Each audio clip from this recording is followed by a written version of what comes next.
Yeah, yeah.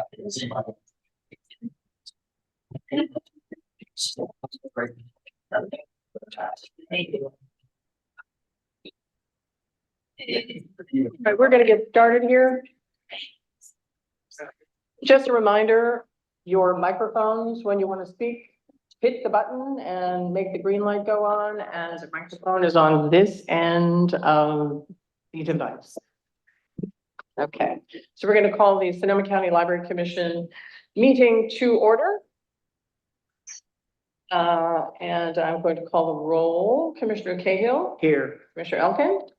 Here. Commissioner Engbarn. Here. Commissioner Goldberg. Here. Mr. Goldberg is joining us on Zoom for Just Cause, so that everybody knows. Commissioner Green? Here. Commissioner Heavenridge? Here. Commissioner Lagos? She's here, but out of the room. Commissioner McKenzie? Here. Thank you. All right. Let's see. We have some announcements. I made the announcement about the mics.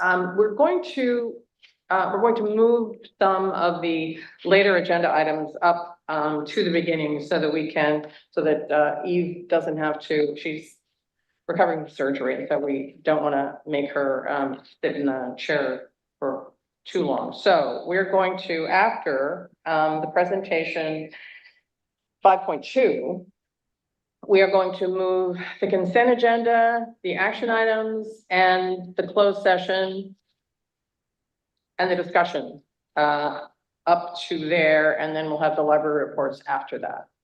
So we're gonna have a bulk of the meeting moved to the beginning. Chair Doyle? Yeah. Quick question or quick comment. We need to ask Commissioner Goldberg if there's anyone over the age of 18 with her in the room. Thank you. Is there anyone over the age of 18 with you? No, only me. Thank you. Thank you. Thanks, Jeff. All right, so then we will move to then item, another announcement. If you all haven't seen the library journals and the American Library magazines for this month, the Round Valley branch in Mendocino was named the best small library in America in 2024, which is very cool. So I can pass this around. And then in the American Libraries magazine, Ada Limon, who is from Sonoma, and our poet laureate also has an interesting article. So I thought I'd pass them around. Just, you may get the magazines at home, but just in case you don't. Any other announcements? Okay, then we'll move on to public appearances. Do we have any public appearances? I don't see anybody online. I don't see anybody standing up. Okay, then we will move to, there are no action items by resolution. There are, in presentations, we'll move to the 2024 Summer Reading Challenges presentation. And just a reminder to everybody to get Lisa your numbers for summer reading, because we have the foundation challenged us to a competition. And so we want to make sure that we have our numbers in so we, so we can brag or look forward to next year's competition. Okay, go for it. And do speak up, because sometimes the people on Hello. there Good we go. evening. Hello. Good evening, Commissioner, Chair Doyle, Director Tebow. My name is Laura Malian. I'm the Teen Services Administrator. I'm here with my colleague, Alita Dimas, the Adult Services Administrator. It is my pleasure tonight to present to you Sonoma County Library's 2024 Summer Reading Challenge, which is one of the library's major reading initiatives, reading and learning initiatives. This presentation will look slightly different than the version you received in the packet. This is because the participation and survey data have been updated to reflect the most current and final numbers.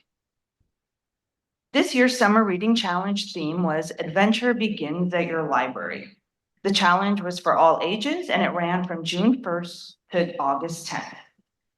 Planning for summer reading started way back in fall 2023 when we convened this year's summer reading team.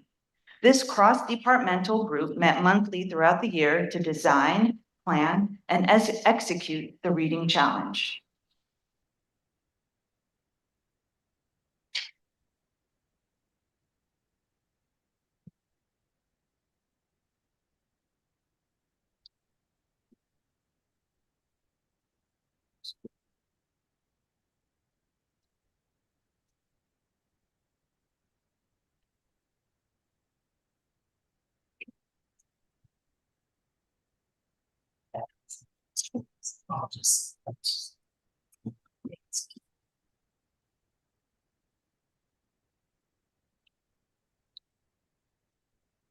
One of the first steps in planning this year's challenge was to compare and align Sonoma County Library's reimagining plan with the California State Library's Building Equity-Based Summers program. We used these two guiding documents to plan how we would meet the educational, recreational, and cultural needs of our community.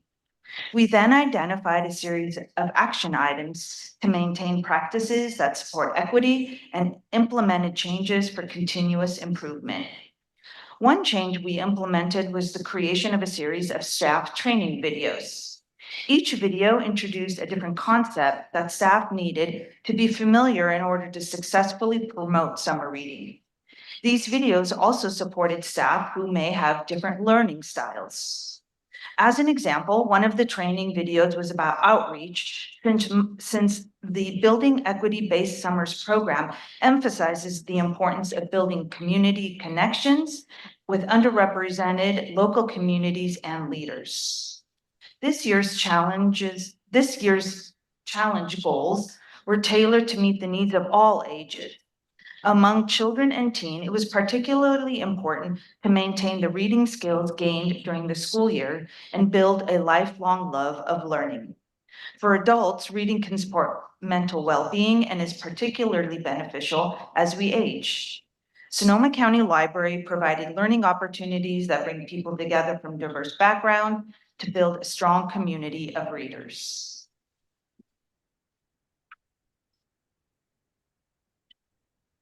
The 2024 Reading Challenge was open to all ages. We challenged readers to read at least 20 minutes a day because evidence shows that children who read at least 20 minutes a day will maintain and even improve their reading skills. Participants log their minutes online using the Beanstack website, the Beanstack app, or manually with a paper log. Many patrons like using both the paper and the online tracking. Based on the Building Equity-Based Summers program guidelines, we offered multiple formats to ensure that the digital divide is not a barrier to participation. Building on the success of last year's format, as well as feedback we received from patrons and staff, we made modest changes while keeping a format that is familiar. We are pleased to share that we were able to provide an additional prize book this year's challenge. We are thrilled to report that over 5,000 books were earned for patrons to start or add to their home libraries. We even heard that there was a friendly challenge between the commission and the foundation this year. We are very glad that you also found the challenge exciting. By incentivizing participation, we generate excitement about summer reading and motivate reluctant readers to participate. This year, we offered two different types of incentives. First, we offered prize books for reaching the 3 reading milestones. We use incentives to motivate patrons to read with the idea that prize book can help patrons feel as though they are part of a community of readers. And second, we had a grand prize drawing to reward sustained reading. We tried a new approach this year, which allowed patrons to select their grand prize drawing. Participants who completed the challenge by reading for 15 hours had the opportunity to choose between 6 all ages prize drawings. We received positive feedback about this flexibility.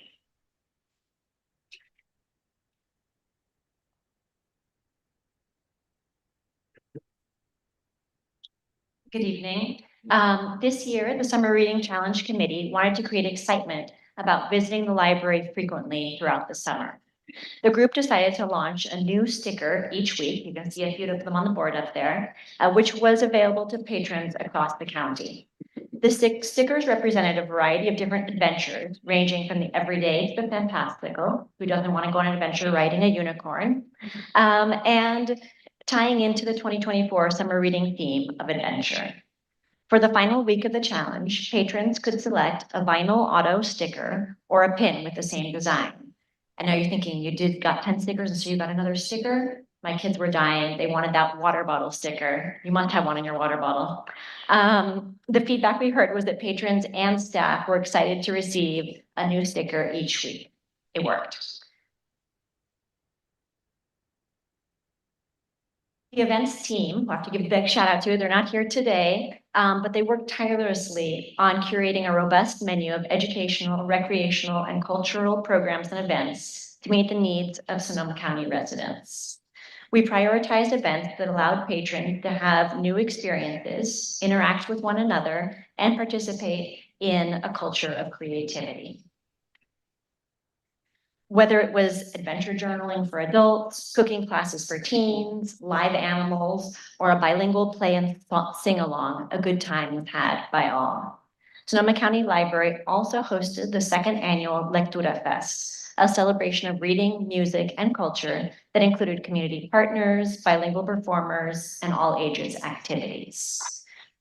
Programs were selected with the State Library's Building Equity-Based Summers program, which you've heard us mention already, and the Sonoma County Library's Reimagining Plan in mind, to ensure that a diversity of voices from regional and trusted local presenters were included in this year's summer reading events.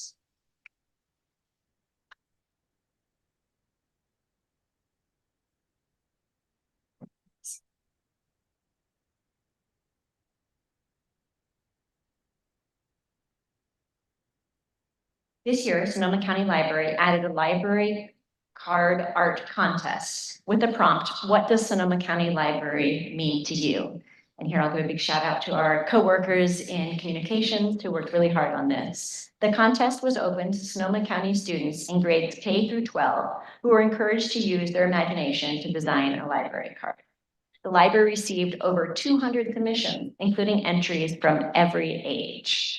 The original artwork from our winner, a second grader, will be available on a limited edition Sonoma County Library card, and 3 honorable mentions can be seen below the winner. Summer Reading Challenge was enjoyed by patrons across the county, with readers of all ages participating in the challenge and attending the robust event offerings. As you can see, we had over 3 million minutes read by participants this summer. And just as an example, a 10-year-old participant had this to say about reading and earning prize books. Quote, "I love reading and getting free books, but I think I cared more about the reading." Also, a big shout out to the Guerneville Library, who had the highest percentage increase in signups this year. So way to go, Guerneville.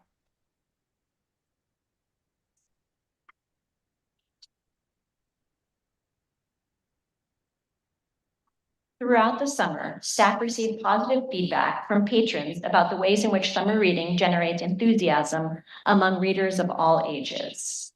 We use an outcome survey through the Public Library Association to collect impartial data on how the Summer Reading Challenge improves the lives of Sonoma County residents. This year, we had almost 70 responses. Many respondents stated how much they enjoyed reading together as a family. One parent said, "I love that it gets the kids excited about reading. They love to play games and compete to be the top reader of our home." While another parent commented, "It's a fun way to make sure to get some reading and quality time in our day. My child liked picking out books to read. He always enjoys going to the library." Other respondents reflected on how the Summer Reading Challenge empowered them to set aside time in their busy schedules to read. Quote, "It's easy to get tied up with my to-do list and work, and the prizes, for some reason, incentivize me to read more." And last but not least, this one really hit home for me. It says, "I like the challenge of it. It's so easy to spend endless time scrolling on YouTube or other social media platforms. But when there's an actual prize to be won, like the raffle to the Children's Museum, I was more eager to read." Next slide, please. The Summer Reading Challenge is Sonoma County Library's largest celebration. And while it may be over for patrons, we will soon start planning for summer 2025. Thank you for your attention, and we'd be happy to answer any questions.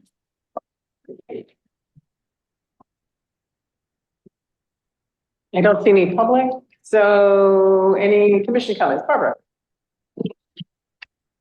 On page 10, Is that a kangaroo? Yes, it is. I think it's a juvenile. But yes, it was one of the cool items here. Was it like just on a leash or, I mean, they're kind of difficult to control. Yes, probably she was holding on to us. It was like a baby. Okay, well, that's really cool. I just thought that can't be a kangaroo. I thought the sticker idea was really neat. I was hoping that maybe there's some left over. So when we do outreach to the lab and stuff, we can give those away. They're really neat looking. And also, I was just a little surprised with, 3,900 folks signing up that we only got 60 responses on the survey. It tracks fairly similar to what we've seen in previous years. People love participating, but they don't necessarily love doing surveys. And while we encourage people to do the survey, we don't require it to file prices or anything like that. How were they done and collected? They were collected in a couple of ways. We sent an email out to all participants, but knowing the email is not necessarily people's favorite method of communication. We also had a posted with a QR code in the branches that people could scan and fill out on their phones. And we also had paper copies staff made available to customers who could staff would enter it. Well, good job overall. It sounds like a really exciting summer and well done. Thank you.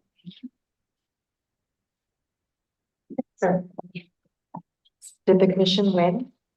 Am I allowed to say? Yes. Can get win. Good job.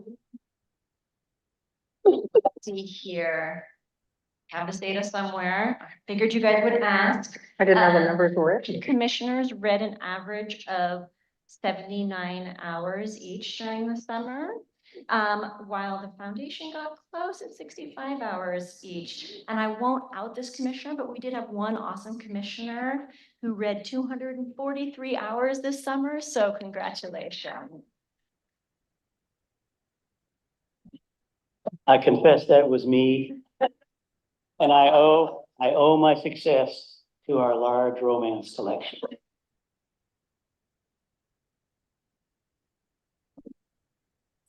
Any other questions? I actually have a question.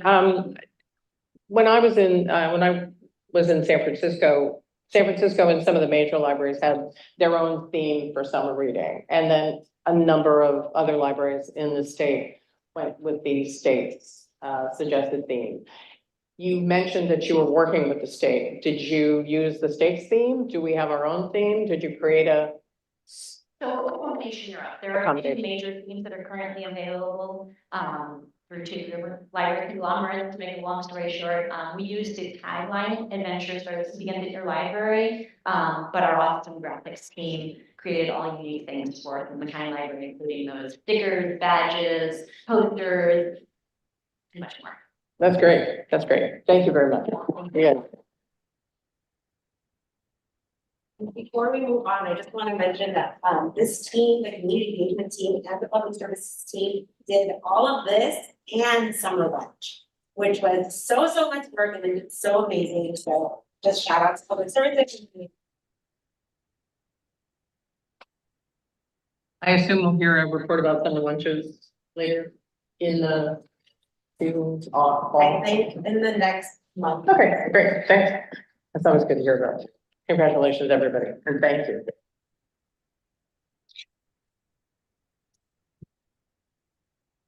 Good evening. I'm Dave Tasheva, Facilities Manager for Sonoma County Library.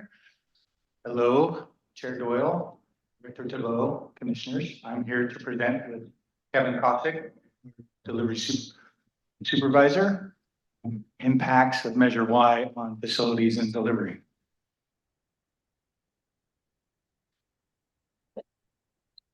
Within the industry of building operations, maintenance, and delivery, have a distinct array of challenges and opportunities. It is imperative for building owners and operators to comprehend these pivotal factors to maintain comprehensive and secure the enduring prosperity of their properties.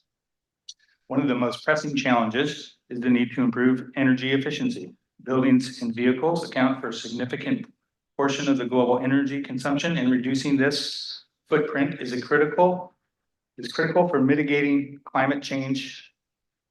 Measure Y has allowed us to stay ahead of many Title 24 requirements, such as upgrading to more efficient equipment, implementing smart building technologies, and building management systems by utilizing sustainable design and use practices.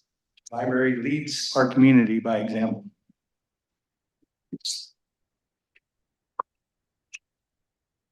Building occupants. Another challenge Measure Y funds have helped us address is the need to ensure the health and well-being of our building occupants. In the wake of COVID-19 pandemic, there is a heightened awareness of the importance of indoor air quality, ventilation, and other factors that impact human health. Measure Y funds have enabled us to prioritize occupant well-being by creating healthy, comfortable indoor environments. Examples of that would be air quality improvements of air purifiers that you see on the wall, and in the image there we have air sensors that you also see on the slide. Those are at every location, indoors and outdoors, and that measures the quality of the air inside and out. HVAC repairs and replacements, and smart controls like thermostats and stuff like that that you can control from anywhere on the planet.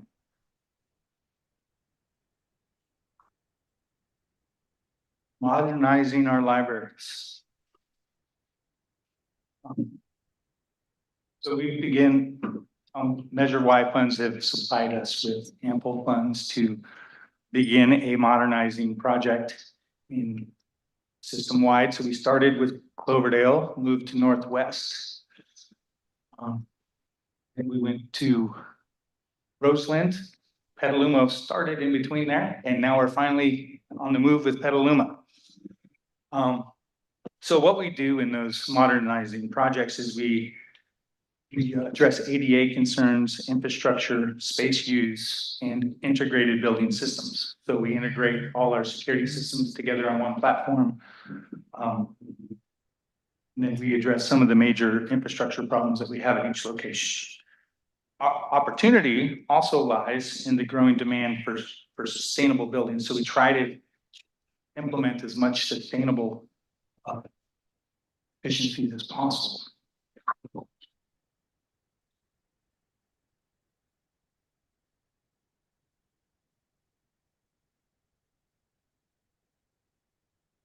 Now I'll turn the meeting over to Kevin.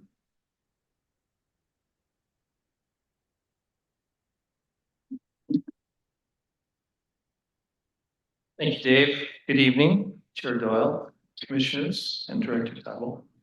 I'm happy to be here to tell you about how the Measure Y sales tax has improved how we serve the community delivery. That's happened in two key ways: faster delivery and increased staff safety. Measure Y, before Measure Y, the delivery turnaround was at least 3 to 6 days for Sonoma County branches and up to 11 days for materials from other counties.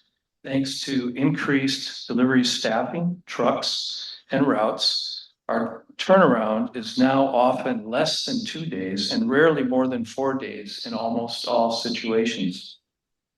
Before the automated material handling AMH sorting system was purchased and installed, staff at each branch, while preparing for outgoing daily delivery, were required to organize all items into 14 branch sections on a crowded delivery cart.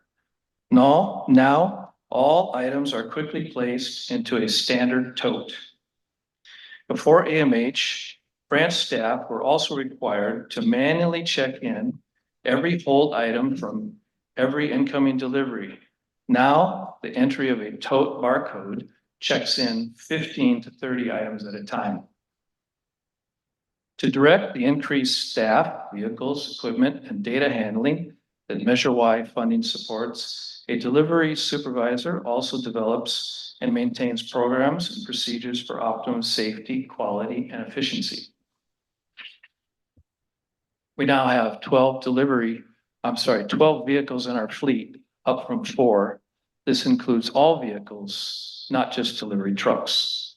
Our automated material handling system includes actual machinery, equipment, logistics, ergonomics, and databases. The ergonomics of operating a sorting machine that increases speed was a concern due to the very high volume and high sorting rate for one small department. So we set up a schedule of 6 sorting stations that makes sure each staff member is not burning out, with built-in rest periods during the operation. Our drivers agree this has made working conditions very sustainable. Out of 250,000 physical check-ins that the 14 branches handle each month, as many as half of those items are processed several times by the delivery services department. Totes of items are moved 5 times, and individual items are placed one by one onto the sorter data collector, AMH. Most items are touched again after leaving the sorter to be organized into totes. Thank you very much.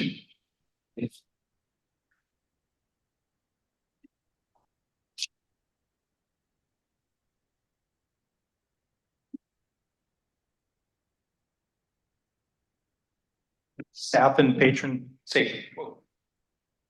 Measure Y funds are used for PPE and increased sanitary measures, including masks, gloves, sanitizers, special janitorial cleanings, sharps containers, and annual drills have been implemented to ensure safety during uncertain times. Controlled access, exterior security cameras, hands-free restroom equipment, and emergency lines are crucial security measures for protecting sensitive information and assets, deterring intruders, maintaining hygiene, and providing timely assistance in emergencies. That concludes our presentation. Do you have any questions? Commissioner McKenzie. Cut back to follow. That was all very interesting. Thank you very much. I always love organizational and operational details. I have 2 quick questions. One on the smart controls. You mentioned, Dave, that I guess interior, adjustments could be made from anywhere on the planet. You said, are all of our libraries and headquarters equipped to have smart control? Yes, every location has the smart control set. We didn't want to invest. There's a 30 thermostats there. Okay. Yeah. So could you give us an example of how you might use the smart controls? Yeah. So say it's a hot day and they're getting a little hot over here. They call the hotline number and they say, hey, we're a little warm, can you get an adjustment to cooler? And so we'll just adjust it right there on the phone. Okay. They'll feel the difference in about 15 minutes. So rather than you monitoring inside, you're getting these calls from inside and you can Right. adjust it. Okay, great. Thank you. And I also just wondered, just having a medical background, what do you do with the sharps containers? Why do we have them and how do you dispose of them? Right, so we have them because we can't control what our patrons do and we'd rather not see them laying around the branches. So we try to provide them in spaces where they're visible and that they can use them or staff on them, they can use a litter getter, right, we'll grab her and put them in there, in the sharps container. Now, those get turned into it's like a pharmacy. It's over by where G&G Market used to be in Santa Rosa. College Avenue, there's this little place and they deal with the sharps that we use anyway. So we take them over there? And then Yes, they- yes, so weekly they're checked by my staff. Okay. To see if they're full. And they are then replaced and disposed. Right. Thank you. There's always a lot more to deal with than meets the eye, so thank you both. Appreciate all the detail. Mr. Heatherridge. Yes, I just wanted to make a comment, branch manager Diana Spalding took me into the Petaluma Library after it's been all cleared out, thanks to your staff and the contractors. And that place is huge. Isn't it? So it's really. And yeah, and it was, I mean, who knew? No, it's like a bolt. Yeah. But I just wanted to thank you because it was really efficient. And one of your staff in the same Stacy helped take me through the tour and what they were gonna do, so I could kind of visualize what's gonna happen. And boy, the whole, you can see where desks had been moved, and it was the original carpet, it was this bright orange. And it's this whole brown, it's just, so it's about time that we got the carpet.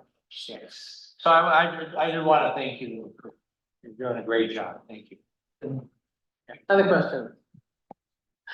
I've got one. You have 12 delivery vehicles. We have 4 delivery vehicles, Oh. 12 total. It was 12 something, So, yeah, 12 total. 12 total vehicles. So part of Kevin's job is managing the fleet. What did you have before Measure Y? 4 vehicles. We have 2 building mechanic trucks and 2 delivery vehicles. Okay, okay. That's interesting. And then, in terms of what you're doing with the air quality, so some of us remember the fires and the libraries had to close because the fire, because the smoke and the fire had to close. So what would happen, say, if, what are the smoke plans? I know that. Plan. So we Smoke do plan. have a preventative maintenance plan for fire season where we replace all the normal filters with charcoal filters, which is a little bit heavier duty. And then we strategically try to place, except in one location where it was redirected by the branch manager, those items to be within the lobby so that they can pick up outdoor air as well as indoor air. Mhm. So in this branch, it's right on the inside past the lobby, and that's the ideal spot, right? Because your bad air is coming in right there, so you want to clean.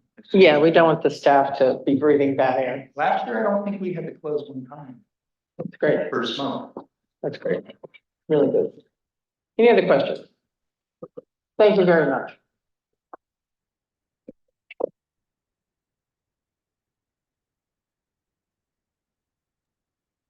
All right, we don't have any public comments. Let's see, we've already had our commission comments, so we're going to move the agenda around. This is where we're going to bring the consent calendar up for approval, and that's on the original agenda, it's item 9.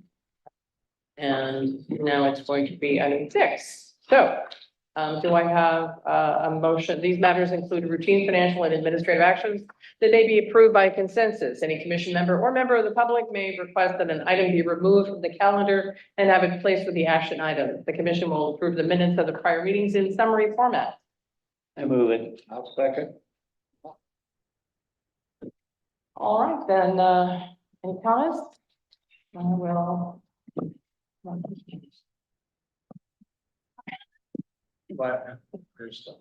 I'm looking for my roll call sheet. Commissioner Cahill, Yes. Commissioner Elkins, Yes. Commissioner Ingvar, Yes. Commissioner Goldberg, Yes. Commissioner Green, Yes. Commissioner Henrich, Yes. Commissioner Lagos, Commissioner McKenzie. Yes. I'll make it unanimous. Fabulous. All right.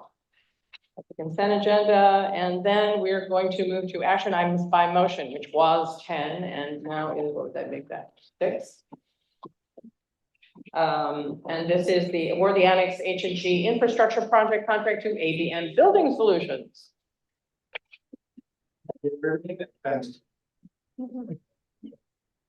Right. Dave Pacheco, facility manager for Sonoma County Library. Sarah Doyle. DeVoe. I'm here to present the H&G infrastructure project. Little background. In October of 2023, library staff applied for the California State Library Grant, the Moving Forward Library Facilities Improvement Program. The amount is $112,000. Was awarded in October. However, the grant was put on hold pending discussion surrounding the 24-25 California state budget. But on August 5th, the library received a letter from the California State Library releasing the whole chapter and awarding the grant. The annexation of the infrastructure project is scheduled for critical infrastructure update. First major renovation since it opened in 1966, with an approved budget of $1,070,345 in fiscal year 23. Includes H&G infrastructure project. Proposal addresses the library's scope of this project, which includes life cycle replacement of HVAC equipment and electrical equipment.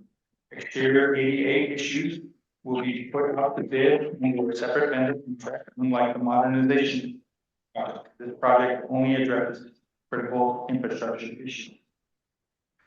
Working with ABM Solutions in general, the library staff executed a master development agreement on January 16th of 2021.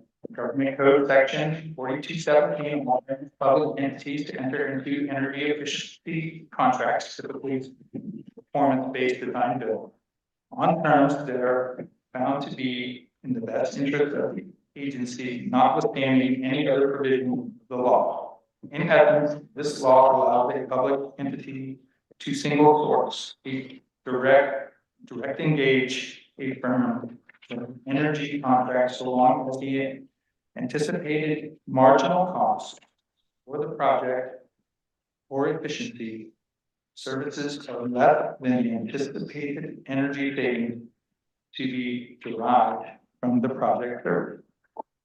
As shown in attachment A to the resolution on page 11, the estimated utility savings over 20 years with implementation of the project is approximately $1,112,336. The total cost of the project is $1,072,345. Therefore, the anticipated energy savings for the project will exceed the project marginal costs by approximately $39,901. In final matter, the library determined that this project is categorically exempt from the requirements of the California Environmental Quality CEQA, first equal document, section 15301, existing facilities class 1, subsections A and B, hence no additional environmental review or related documentation is required. This construction contract has been reviewed and approved by the library committee. Questions? Commissioner Elkins. Thanks, Dave. I had a couple of questions. I just want to get to the right page here. I think it's one.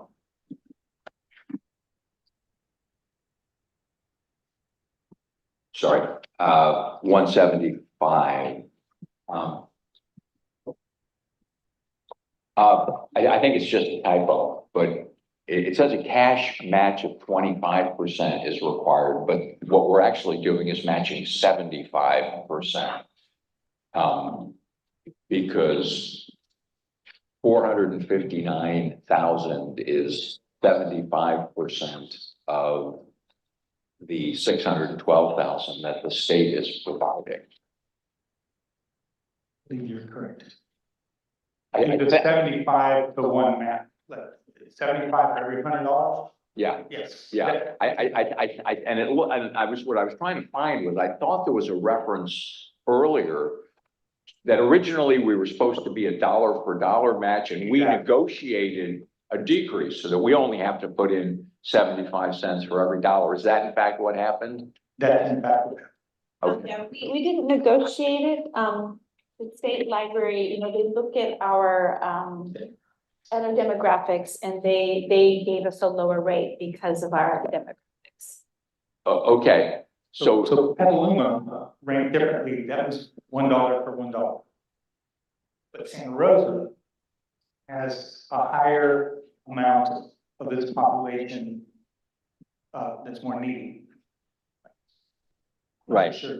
So I think that just needs a little clarification on page 175, but the bigger question, and I'm not, I'm principal opposed to a sole source procurement under certain circumstances? I understand that you've laid out the fact that we're able to do it. I wonder if you would just talk to us a little bit about the criteria you used in selecting ABM as the sole source provider for this. So we've had a 20-year relationship with ABM. They've done all the maintenance on our HVAC equipment.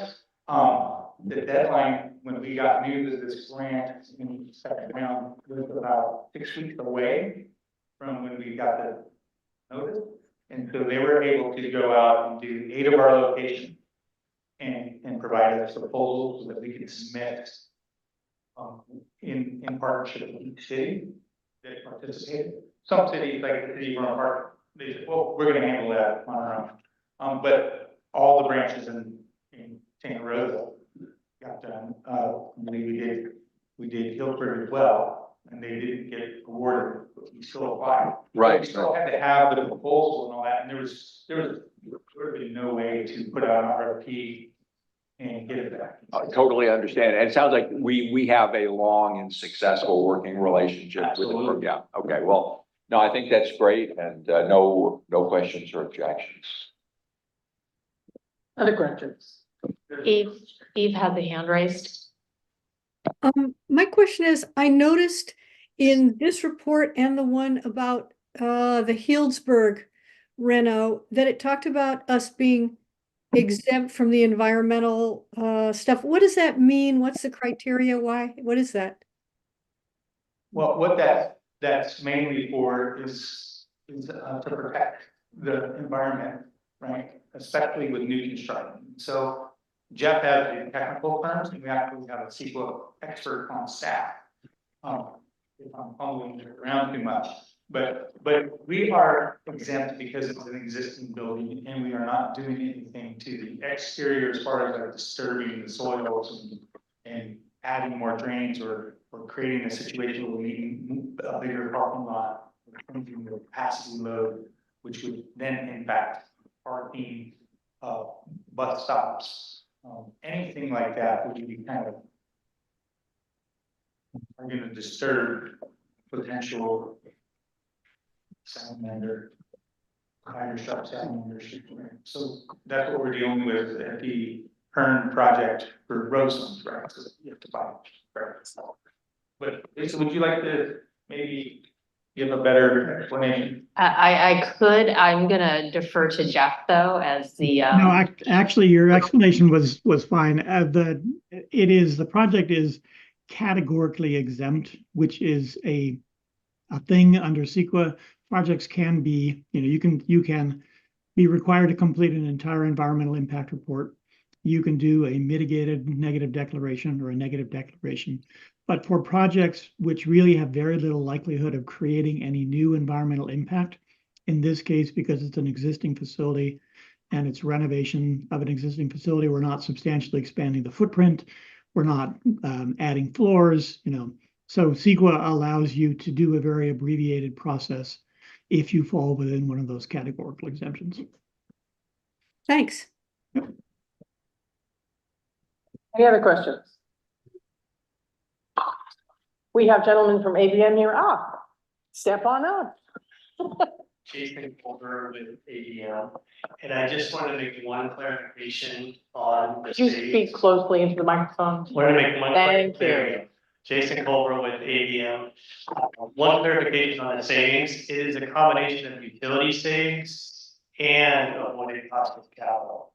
So avoided cost of capital is taking the O&M costs, and basically the definition is it's a reduction in capital costs due to, as a result of current spend that is less than what the spend would be if you didn't take on the project now.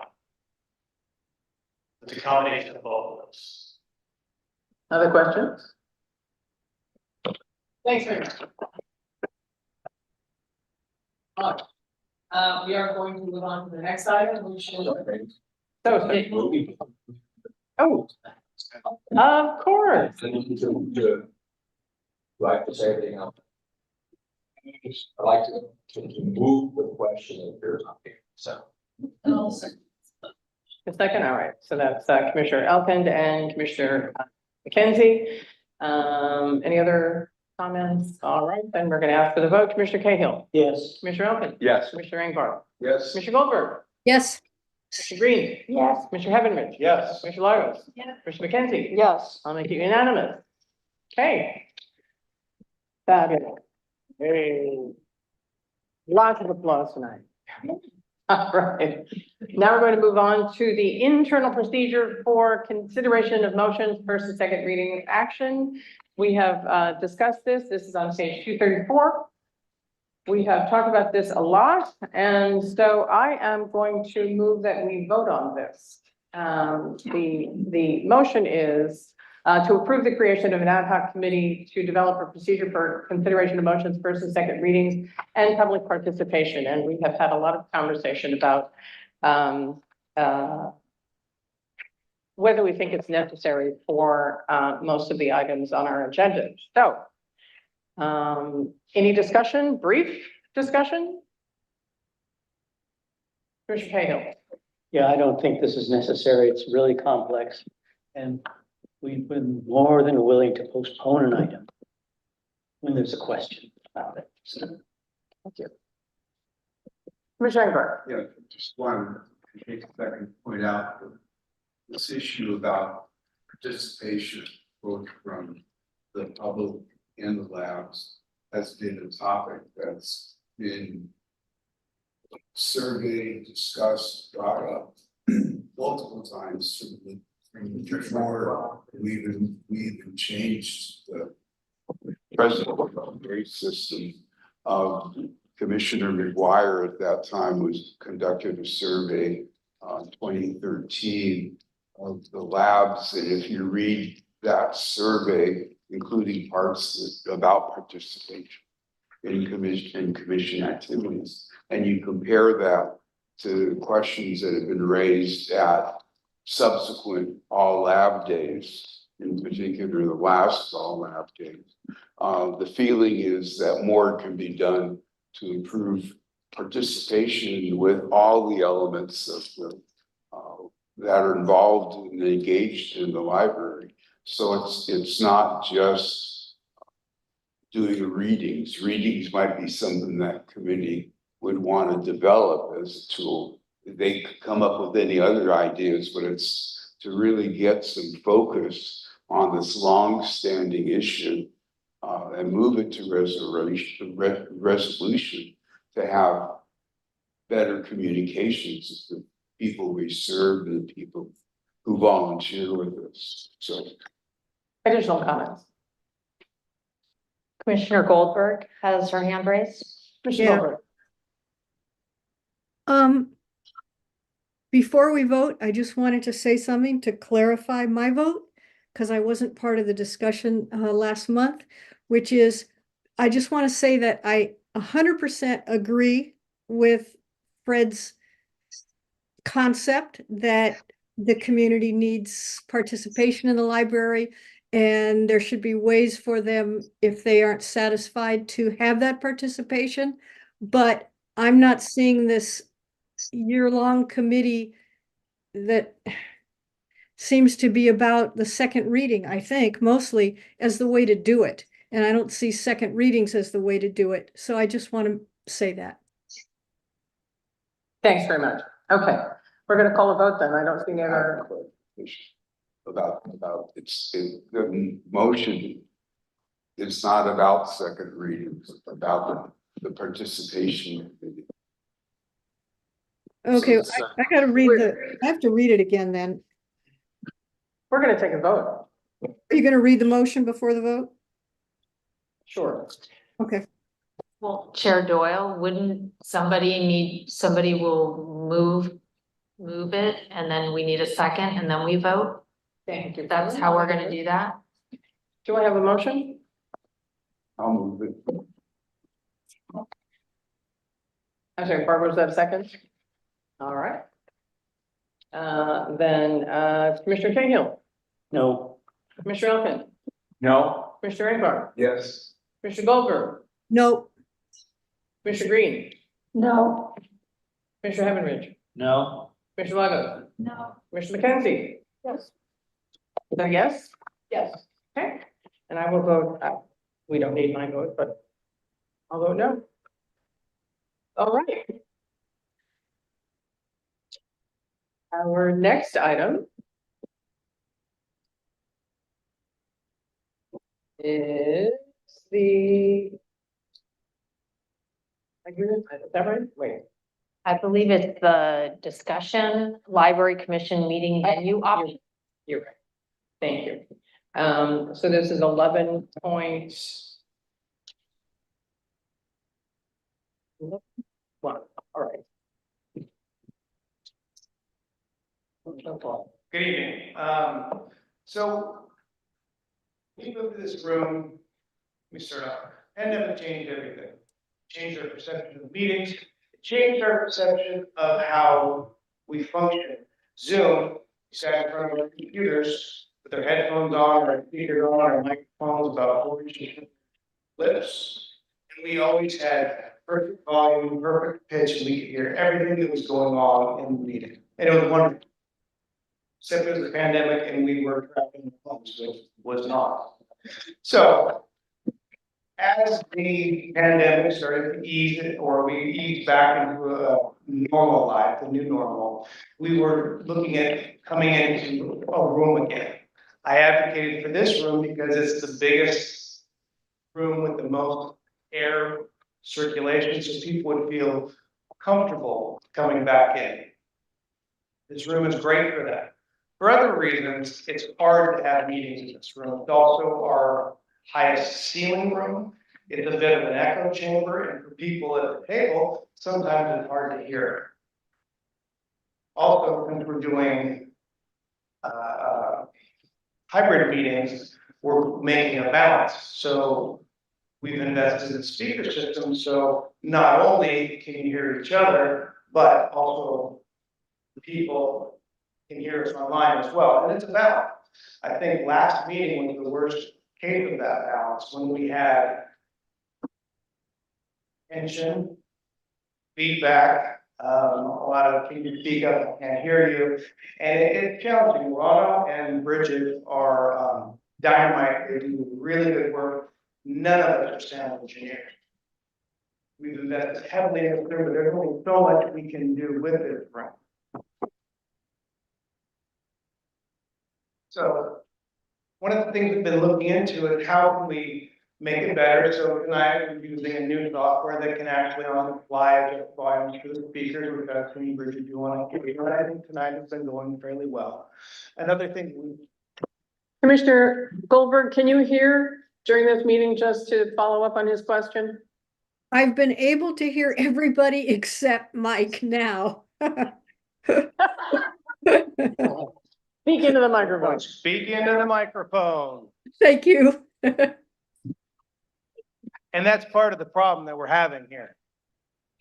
The other part of the problem is this has been our only venue. And so when there's been things such as the book sale, which is planned, it's taken up, we can't have the meeting in the room. Another thing is we're having our Petaluma refresh. So we used to have a boardroom 20 feet from here for a closed session, as you will have tonight, which is now a staffing room. So we have another library in Central that we just finished a project to duplicate what we have here as far as the AV systems. Benefit at Central, one, it's centrally located for you coming from the north. And two, the ceilings are about the regular height of a meeting room, so that the acoustic challenges of the room aren't as challenging, which I think could help. So I just wanted to have a discussion about our options. And so I can answer any questions, and then really the discussion is amongst you all. Any questions? Commissioner McKenzie. Thank you. Understood. A lot of problems here. A great benefit, of course, is parking, but anyway. Before we moved to headquarters, we used to meet at City Hall in Santa Rosa. And that had the benefit of having the staff from Santa Rosa do the recording and all that update on that really worked nicely. And, so one question I would ask if that's available again. That's a great question. And I actually looked into that and they said, no, they weren't taking any more external groups for meetings in that space. And that is a great example. They do have trained sound and video engineers in that room. Yeah. And that's why, one of the reasons why it works so well. Yeah, and they had a place where we could have closed session too, so. Correct. So the other reason, the reason we moved down to headquarters, once we got headquarters, they had that whole custom room with all the mics and all that stuff. And it was to, I don't know, to benefit partially staff, I think, so they didn't have to schlep things around or something like that. But anyway, that worked pretty well until COVID. And what's the feeling about it now? Is it as safe as this kind of air situation, or?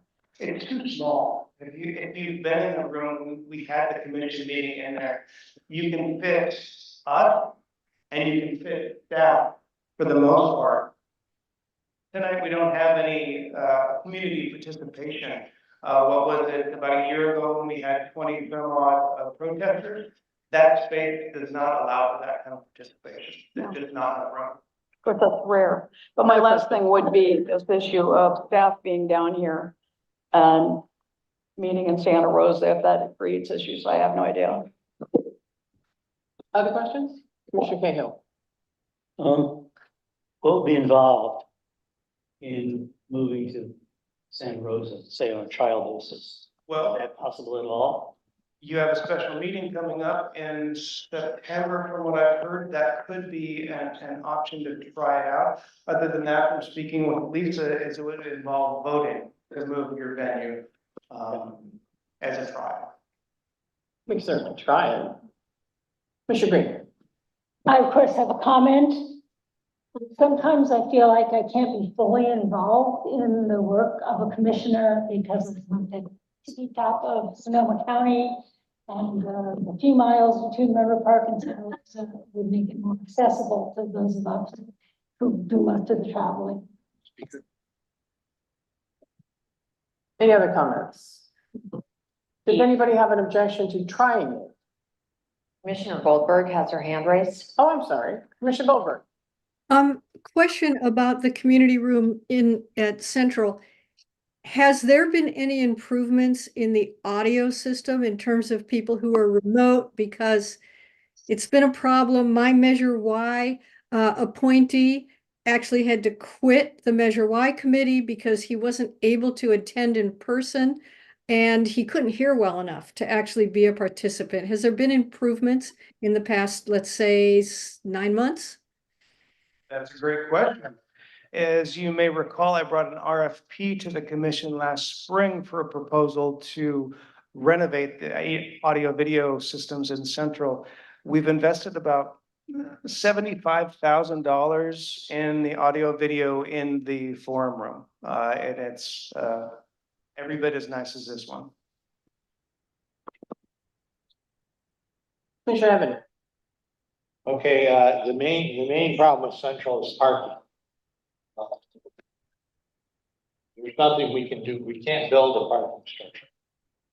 So when we reimburse commissioners for parking, the money we have to pay for parking. Yeah, so we do that with the branch staff at Central. They park, I'm not exactly sure where they park, but they do park at a parking lot nearby and, you know, so that would be an option. I'm not sure, I don't know if you know or if Sarah has the answer.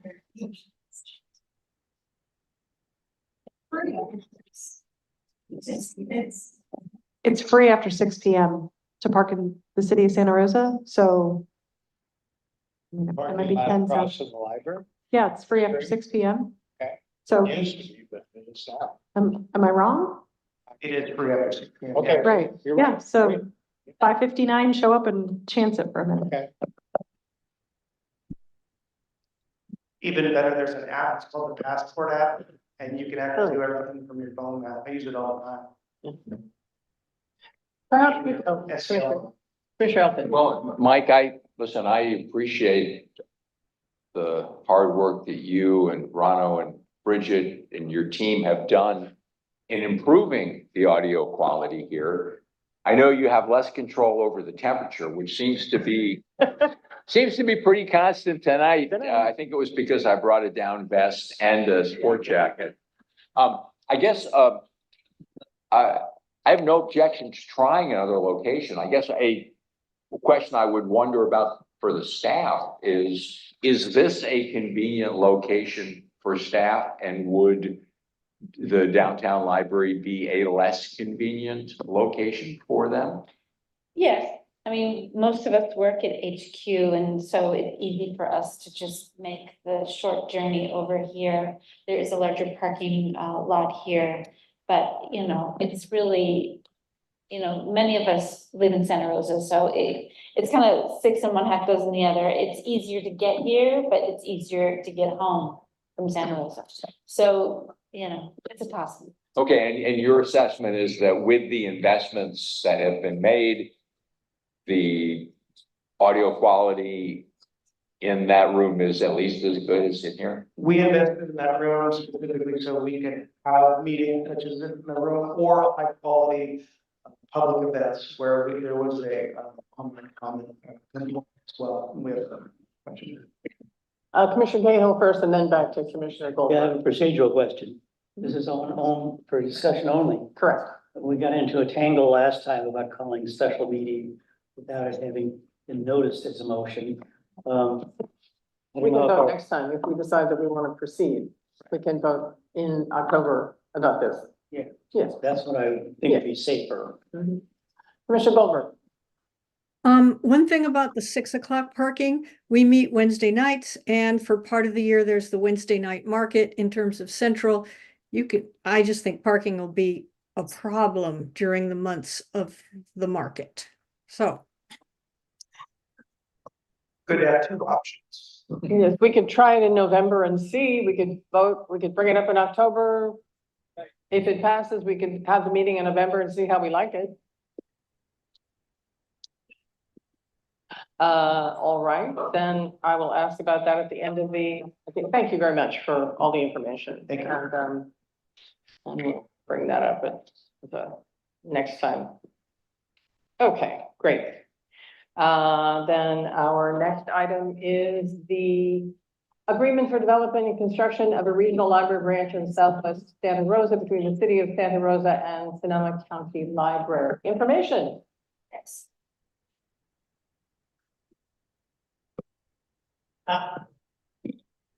Speaking of microphone. Good evening. Doesn't seem like it's, oh, there it is. Good evening. So I bring you tonight a draft version of the MOU between the city of Santa Rosa and the library regarding the Roseland Library project. I do want to just small caveat that there's a new city attorney, and the city attorney has made additional changes, which I will have to bring back at another time. Nothing substantive, minor things, but you know, we thought we were done, and it turns out not quite yet. But the most important things that I want to call out about this MOU is that, you know, if we do sign this agreement, it does commit us to the project at the Hearn Hub complex. There is a payment plan listed, that is attachment E, which shows that it's a 40-40-20 payment plan, and it is 40% upon signing the contract with the design build entity, 40% upon 50% project completion, and that will be certified by an engineer.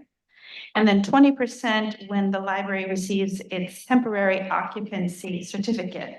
It also includes a provision that the library and the city have a lease agreement in effect before we move in. It includes language about our project deficit, which is currently 5.4 million. What happens if we aren't able to secure those additional funds? It's not a simple, you know, the city decides what happens. We will negotiate a reasonable agreement with them over the square footage. They will send us monthly progress reports. including documentation to substantiate all of their expenditures. They will allow us to audit the expenditures relating to the project. And it has a contingency fund, which is not listed in here, but it is a $2 million project contingency fund.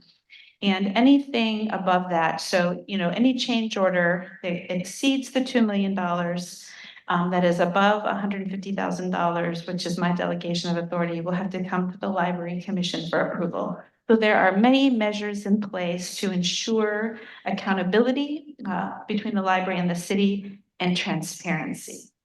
I also want to let you know that the city would like to vote on this agreement at their October 8th meeting, I believe, and we do not meet until the 9th. So, they would like to have our signed version before then. Whether or not we can do that is our special meeting, or, we'll have to figure that out. I thought the commission meeting was October 2nd, so I didn't think it was gonna be a problem. Then I realized, oh no, it's October 9th, one day later. So there are some, small logistical things that we'll need to work out. Are there any questions? I had, I'm sorry. Well, actually, I wanted to hear from our Santa Rosa commissioners, just to, since this has a strong impact on them. Commissioner Cahill, and then to Commissioner Arthur. I love this agreement, with attachments. I read everything. It's very high quality documentation. There are more than enough adequate safeguards of interests. As Erica indicated, there's also, I believe, some stuff about consulting on major changes. So also, I know that we've been wondering about what happens to this if Measure W fails. These are really separate tracks. Our operations governed by Measure W, win or lose, don't affect this project. This project is going to be separately funded. And even if Measure W fails, we're never going to be operating 2 libraries in Roseland. Temporary one's going to close, the staff is going to move over to the new building. So I don't think we need to wait to see the results of the Measure Y vote.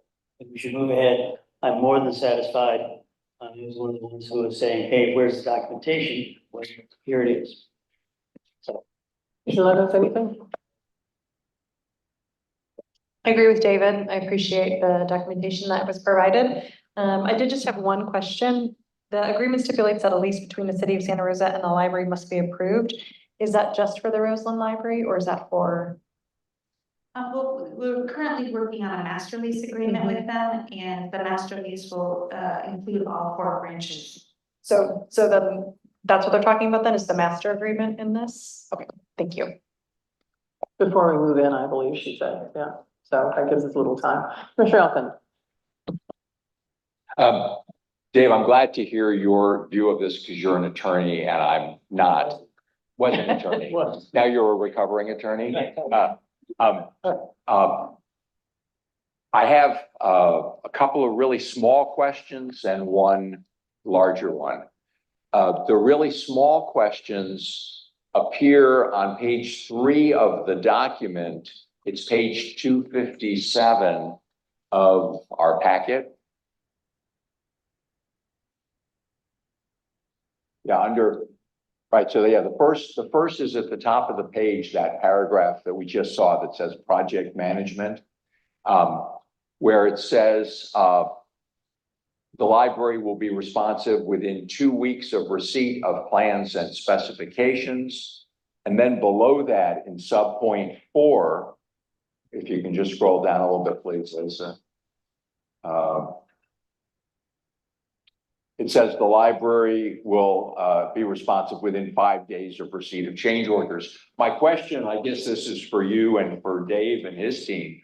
Did you feel like these were adequate times for responses on the part of the library? Yeah.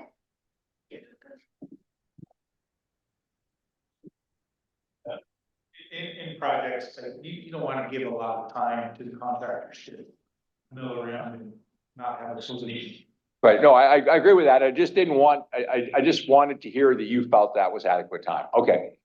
And the other question, and maybe this is for Dave Cahill and our other lawyers, but this was on page 5 of the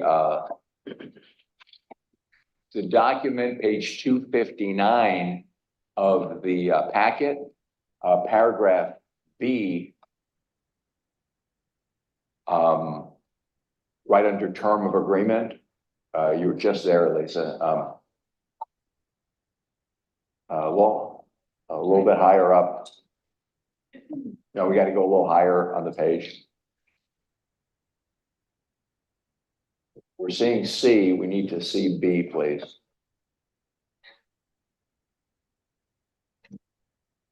This is the termination clause. It says, you know, notwithstanding any other provision of this agreement at any time without cause, either party shall have the right to terminate.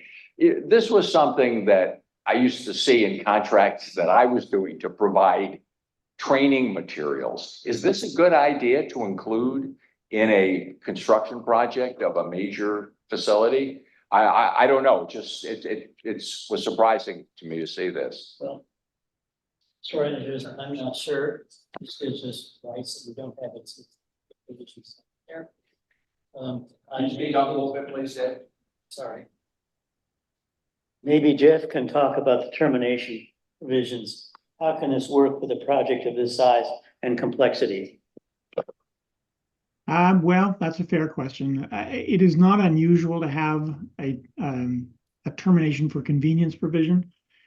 It would definitely be the nuclear option if the parties are unable to reach an agreement through discussion, which would be the first approach.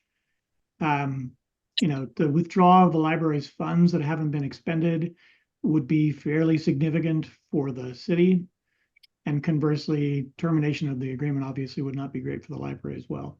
So I don't know the origins of the 30 days. I think that's what came to us from the city. And I can look to Erica to see whether that was anything that was discussed.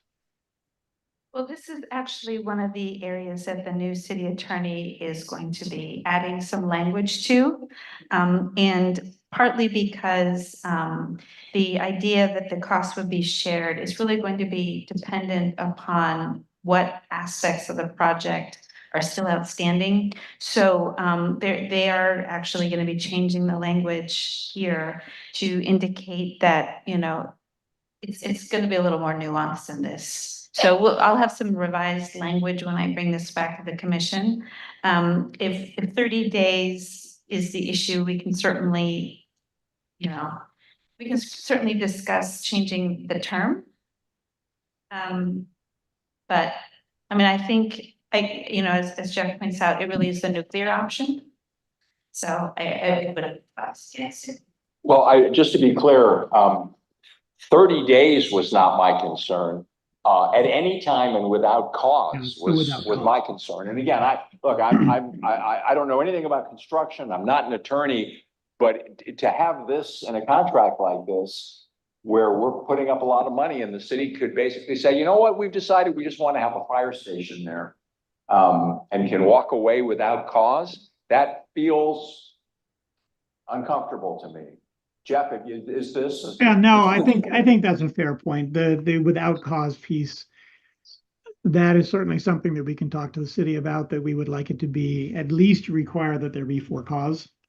A for cause termination provision requires the party seeking to terminate to articulate what that cause is, and potentially as important or more important, if the other party disagrees, there's a basis for litigation if we have to, over whether or not the cause was adequate.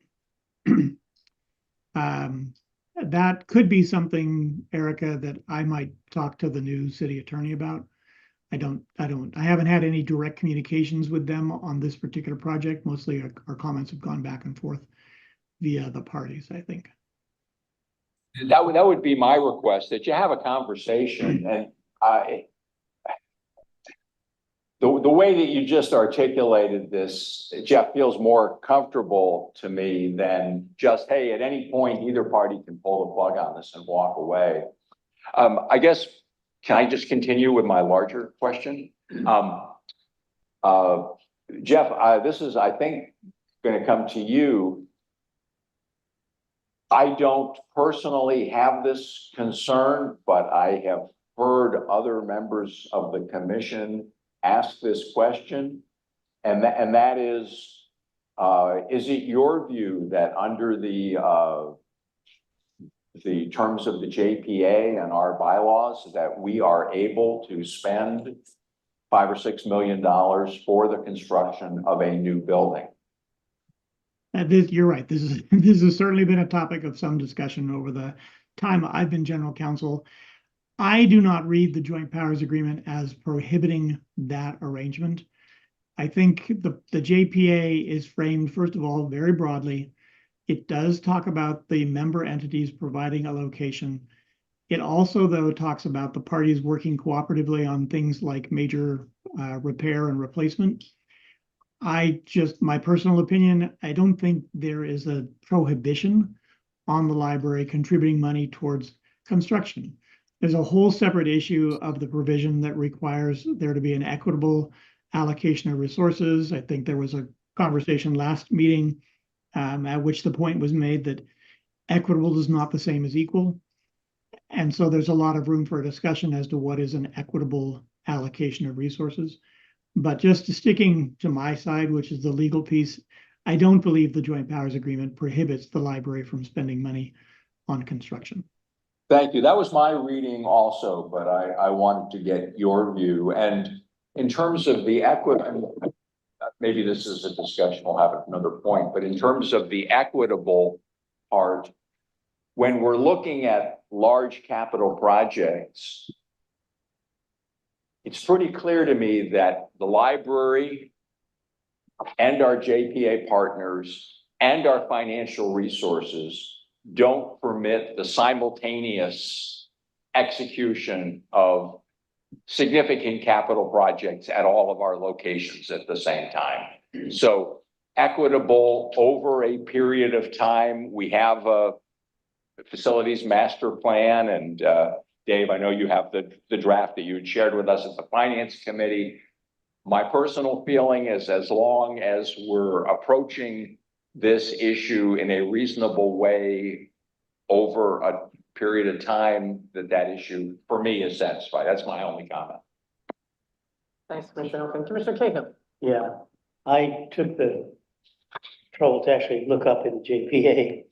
There's a section, I think it's on page 2 of the printout, called specific powers. And in there it says the library can build, construct, or modify any structure or anything as an express grant of authority. So I'm more than happy with that. That's great. Thank you, Dave. Yeah. Commissioner McKenzie. I'll ask my small question and then my big question. My smaller question back to the change orders. I'm back on page 257.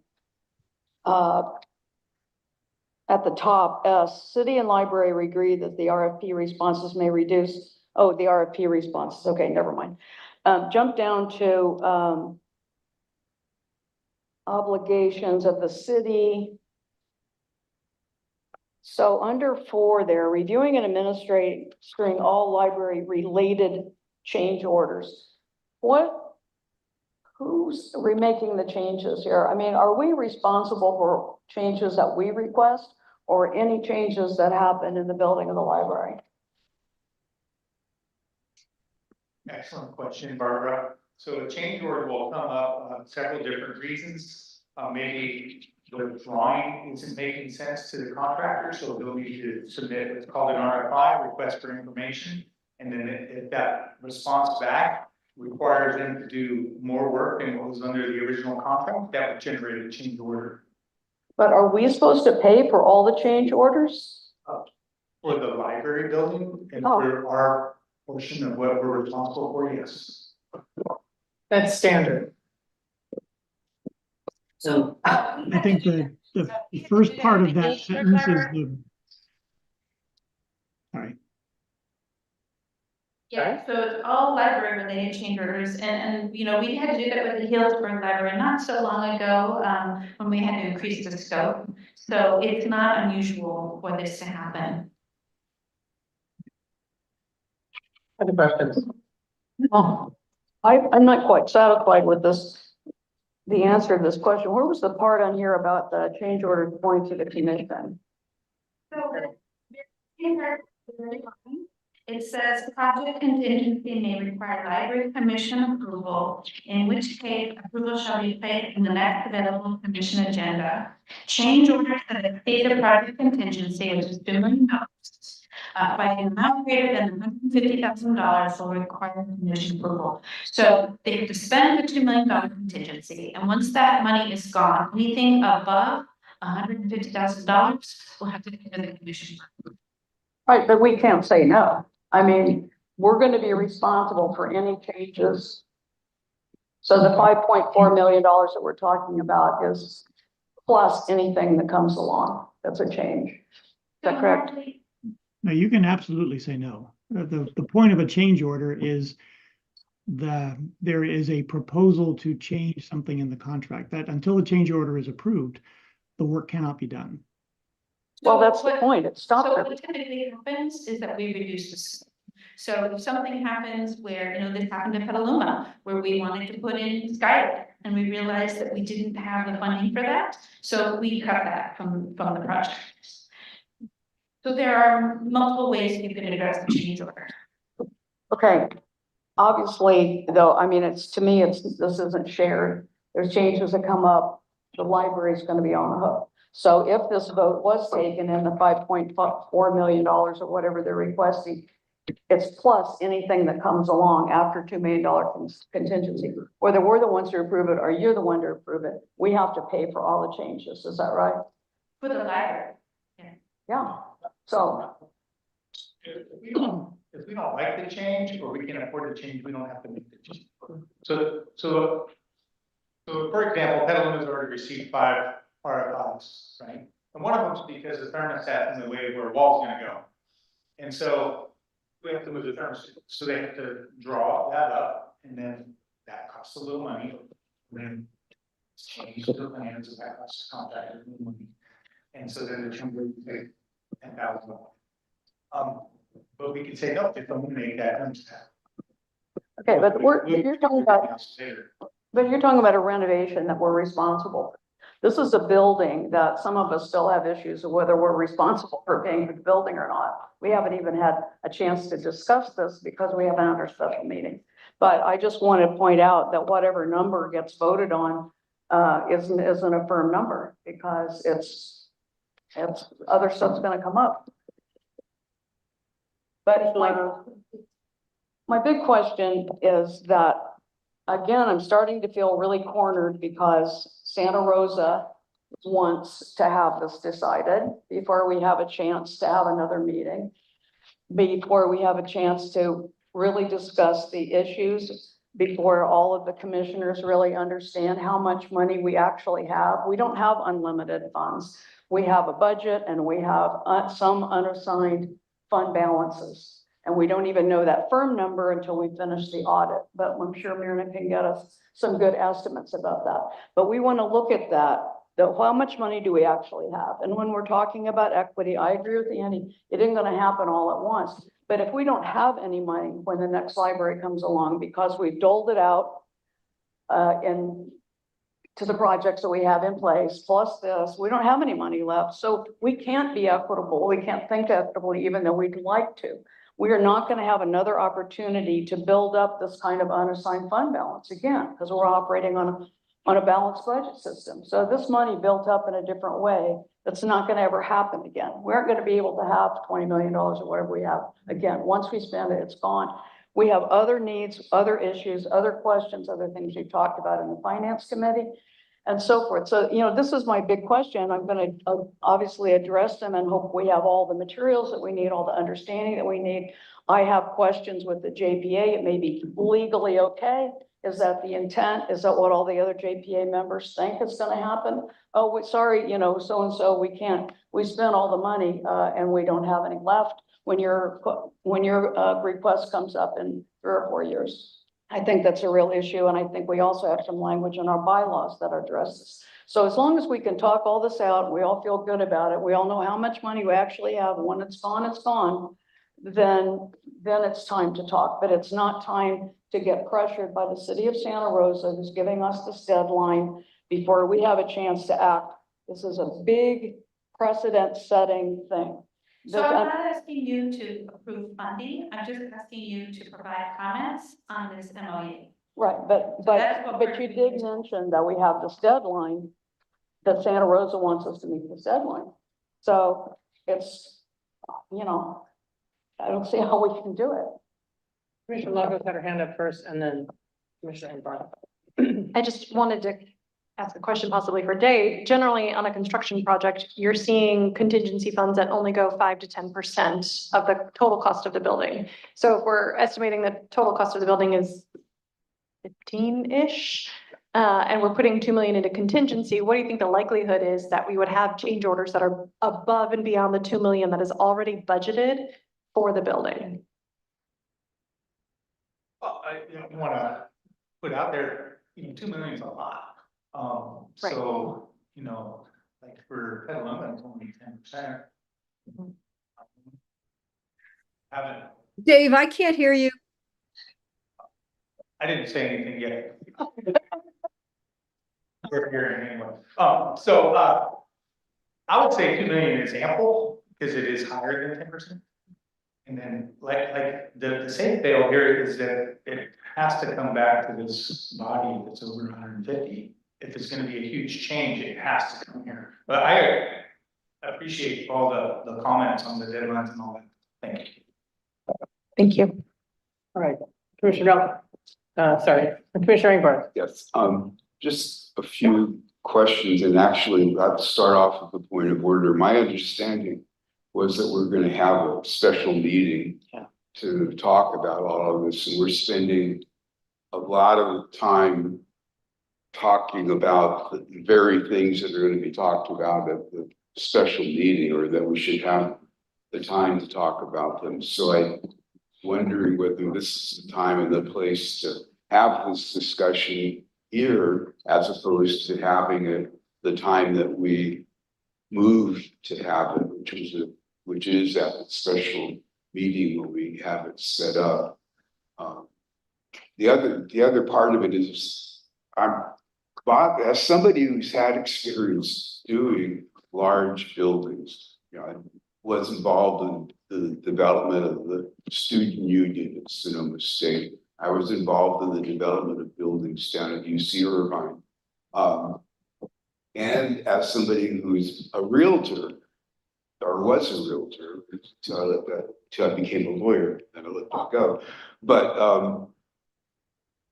I'm troubled by this document. It's missing, and it seems like what we're running into here is this is something down the line, something that would happen, a step that would happen a couple of steps away from something that's missing here. What's missing here is what Barbara's asking for. There's no evidence of the feasibility study having been done.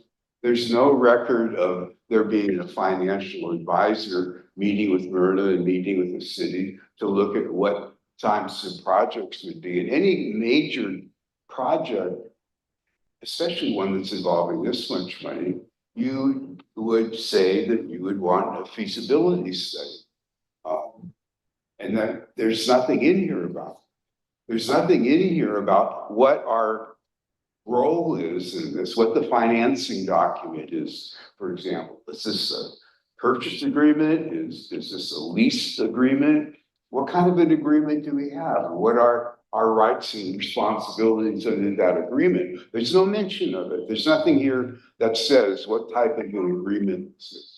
They're already obligated, the city of Santa Rosa, they're already obligated to have a lease. And they're not giving up any by doing something that they're already committed to have.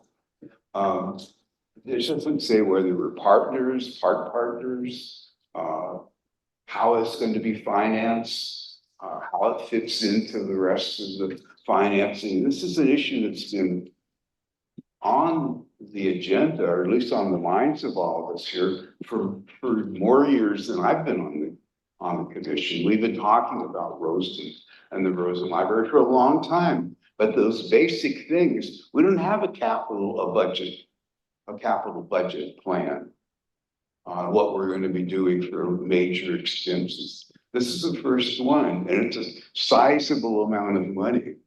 And I feel that, doing more than a cursory review of this and going along with what the city of Santa Rosa is recommending, because they want the building, but they want to get it for free, which traditionally the local libraries have been built and paid for by the cities that are running them.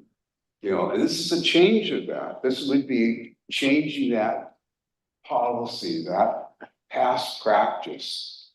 And there's nothing to show in any of this that we have to, why that change is justified, why we should be doing that.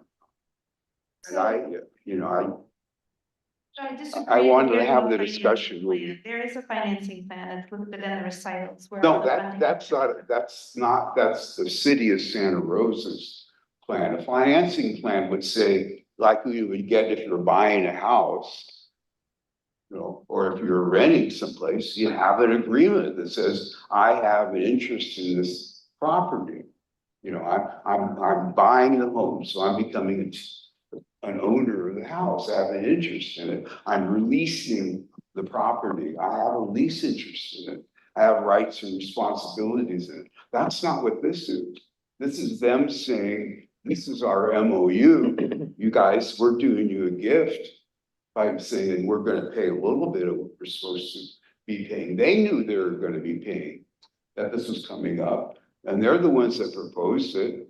And they knew the past practice, the current practice of the library. I mean, everything you read in our brochures, our material, even in the granting work that the foundation's doing, it's that we're going to pay the interior.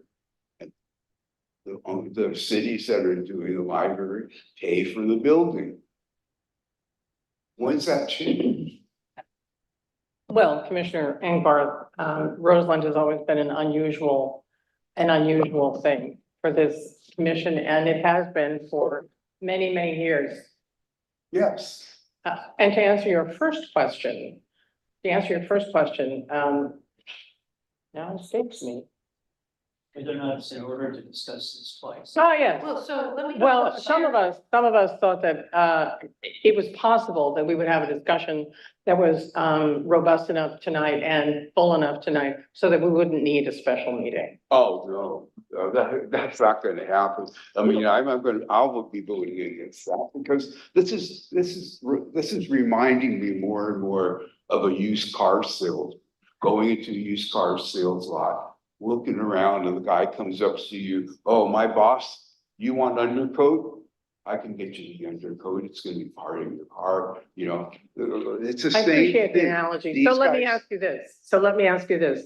What kinds of things would you want to make sure that we talk about at the special meeting? And Commissioner McKenzie, the same thing. What kind of specific items and specific information do you need at the special meeting? That's a good question. And I've been working on that. I've been also going and looking up the archives to see what the commission meant or what the partners meant when they used words like equity. So I've been doing that. I've got that. I'm working on that.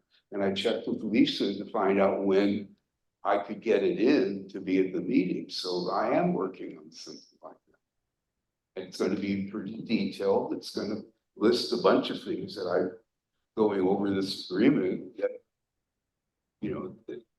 this is nothing. This is somebody saying to you, do you want to buy the book? We're not getting anything.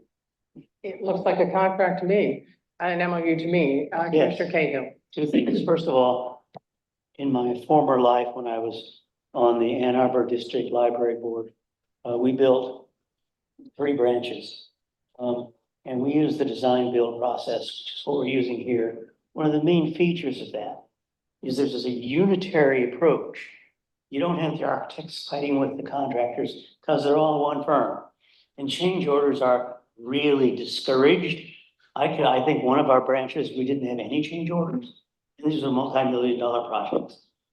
So I think the change order issue, I think we are not gonna have really awful change orders. These are respectable firms. They know what they're doing. Second, with regard to the legal sufficiency, I'm gonna leave that up to Jeff. If somebody wants to submit a list of questions to the chair and forward to Jeff quickly, so we can deal with this on the 18th.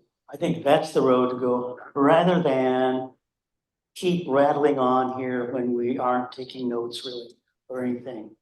Well, that's where I think this discussion. Make a clarification of the schedule.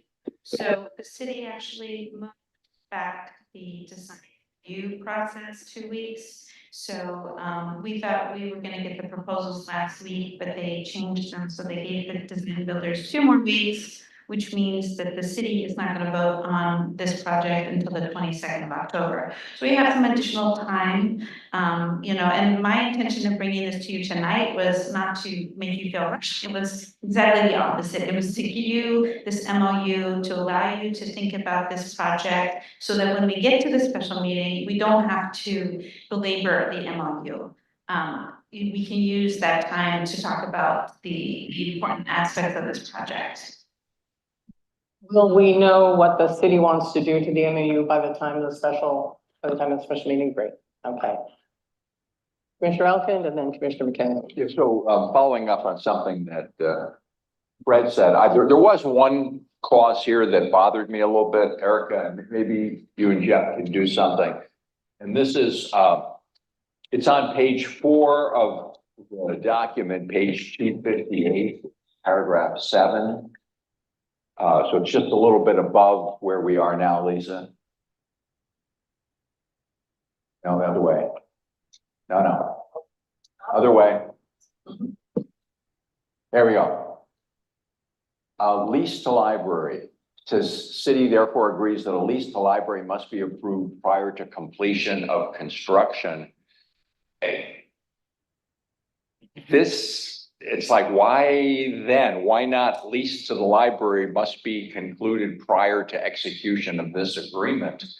You know, if we're going to be, you know, investing significant money, I would think it would be very reasonable to execute a lease document in anticipation of, and again, this is not a field of my expertise, but you know, if we're chipping in a significant amount of money, knowing that we have a secure lease document would seem to me to be a benefit.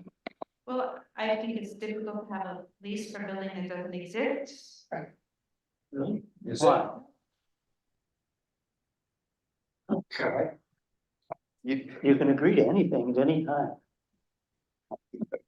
Jeff, I would just be curious of your view on this. I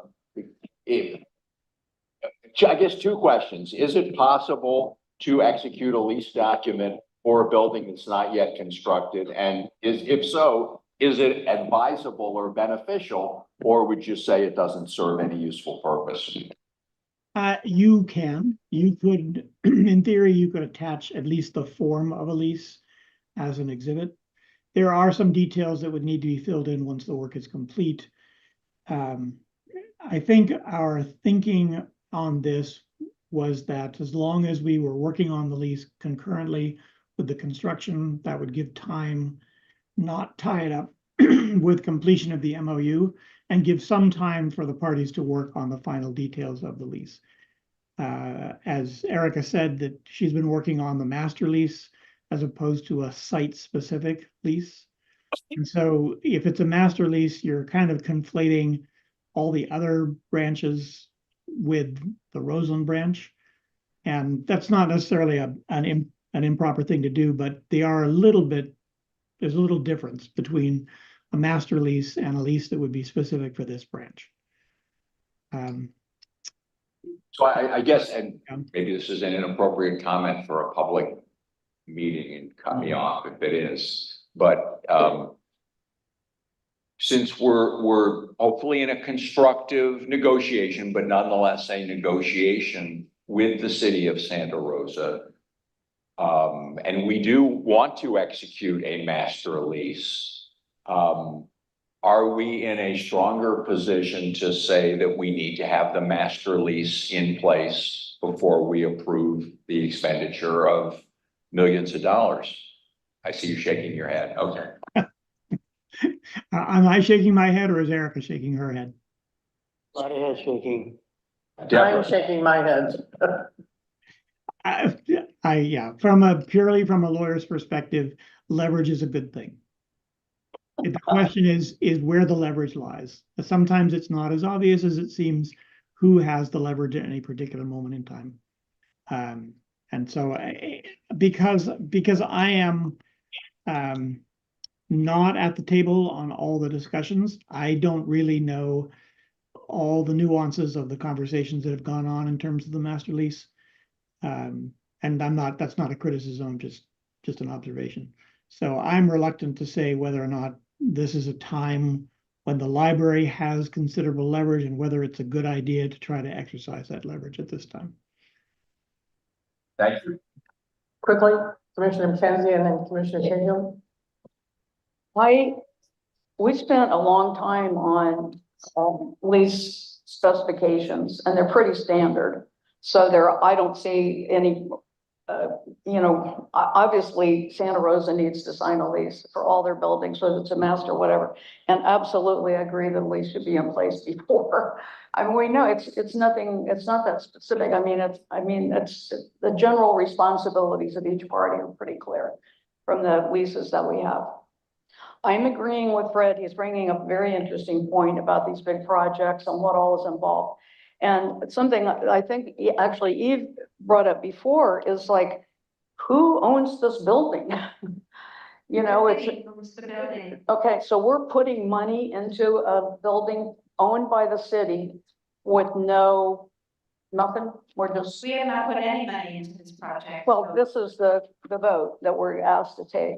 No, the vote is about the MOU. It's not about the money. Well, okay. At some point, we're going to be asked to put between $4 and $6 million into Santa Rosa's building. And we do not have any ownership interest. Is that correct? Is that the intention? You don't have to put any money in the project. The MOU says what happens in that scenario. The MOU says that the city can reduce the square footage. So the city can build a building and we can occupy it or not. I can't hear you, Erica. I'm saying that the MOU says what happens if we don't put any money in this project. And what happens is they reduce the square footage of the building. They are going to build it whether we are in it or not. So. But if say we put in 50% or something of the cost, if whatever 4 to 6 million is, we aren't going to have 4 to 6% for 50% of the ownership of the building. They're going to own the building, but we're going to help them pay for the building if we vote to do that. We're just going to give that city that money to pay for their own building. Okay. Commissioner Cahill, you had something to say, and then Yeah, Commissioner Lagos we had have something a to say. beneficial interest in the building they're constructing. We are paying in part for them to build a building for us. It's pretty obvious that we have a lot to say. At one point, I did suggest to Jeff, maybe we should have some kind of joint interest in the building itself. I'm satisfied if we have a lease. And with regard to leases, I think we should just stick with this project, this lease. I've been involved tangentially in the negotiations with the city for the other leases. Don't go there. This is not something we should deal with at all. Thank you. Until after the election. Commissioner Lagos. Well, just to address Barbara, your comment, we put $3.7 million into the Petaluma branch, but we're not getting any ownership in it. And the same thing with the Healdsburg branches. So all the funds that we're investing in those refreshes is what we're calling them, but really they're construction projects. So the amount of money that we're being asked to contribute to the Roseland branch is comparable, pretty much to Petaluma and Healdsburg and the others, but we're not getting any interest or ownership rights of those buildings. So I don't think we should conflate those two topics. This is very similar construction project or an investment in construction that we've done at all the other branches or are looking at doing at most of the other branches that we're not asking for any ownership rights over. All right. If I could add one other comment, I think it's understandable, but it's not necessarily apples to apples to compare the situation of a private business or a private individual with wanting an ownership interest in real property. The library is not looking to make money off of the increase in value of a real estate asset.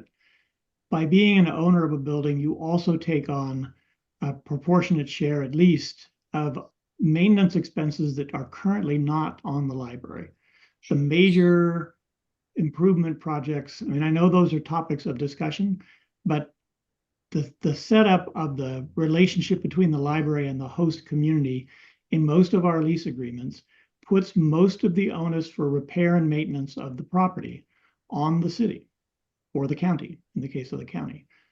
If you were to try to negotiate an ownership interest, my guess would be Santa Rosa would say, well, then you're responsible for your proportionate share of all of the capital costs.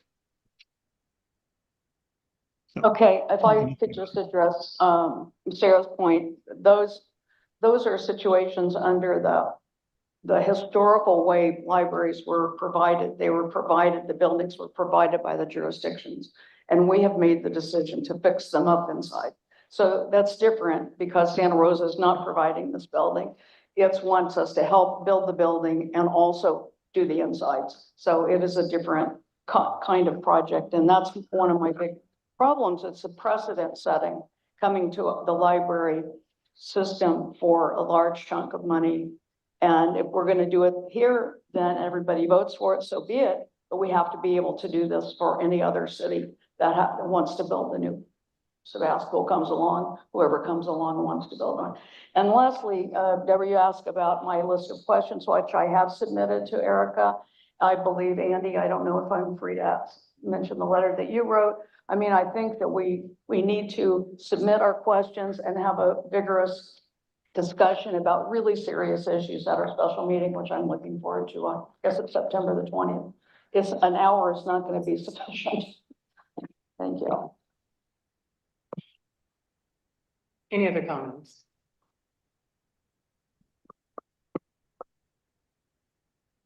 I know we have some strong feelings here, and I know we're probably going to have another robust conversation at the special session. But I do want all of us to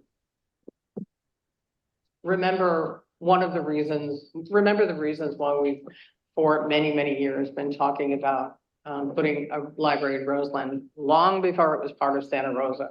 Long before it was part of Santa Rosa. It was for the people in unincorporated Sonoma County who were underserved by the library. And just because they're part of Santa Rosa now, I think we can work with Santa Rosa. But Santa Rosa they were the first ones to put up the money. They were the first ones to put up the $10 million. So honestly, I think that they are trying just as hard as we are. And I think we all need to remember that we can make some changes too. We can also continue to tell people that Roseland was a special circumstance. Roseland is a different library. That doesn't mean that we have to do it for every other partner. It doesn't mean that. And if we can I also think in terms of leases, if we can get them to sign this lease, then it's going to be easier to get them to sign the other leases. So I don't believe that we need to sign all of the leases at one time. And with that, it is 7:51. If people want to take a restroom break before we go into closed session, we can do that. Sorry, Eve, we're going to make you hang on for a few more minutes. Okay, I've got the go coach. With that, we're going to close this discussion and we're going to take a 10-minute break.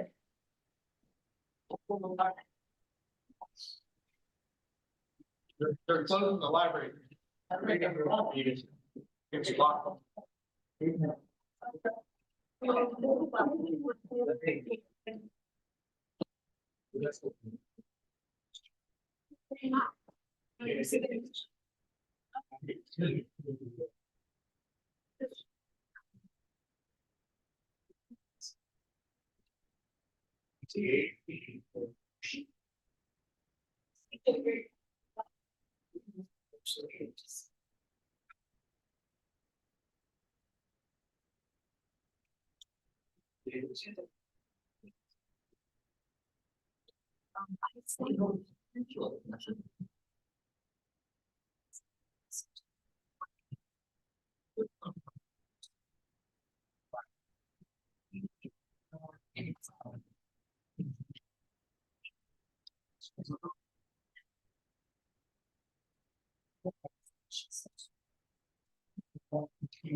Now, reach. This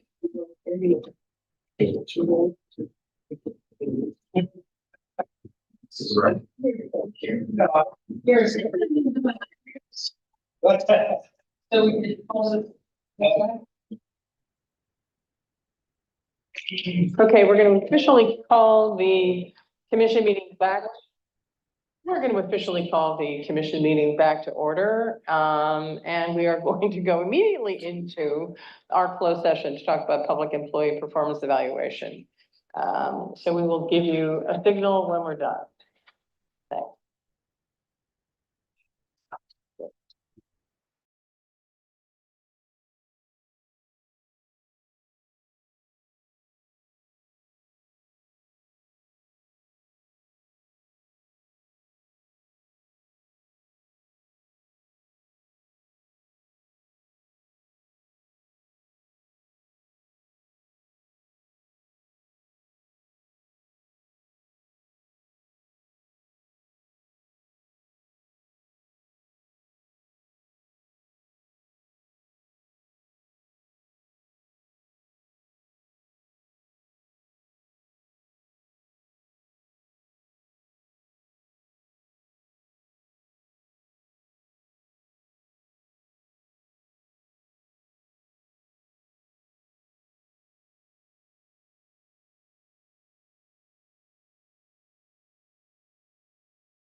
Recorder?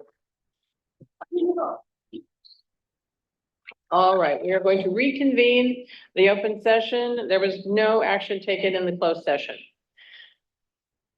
And we are going back to library reports.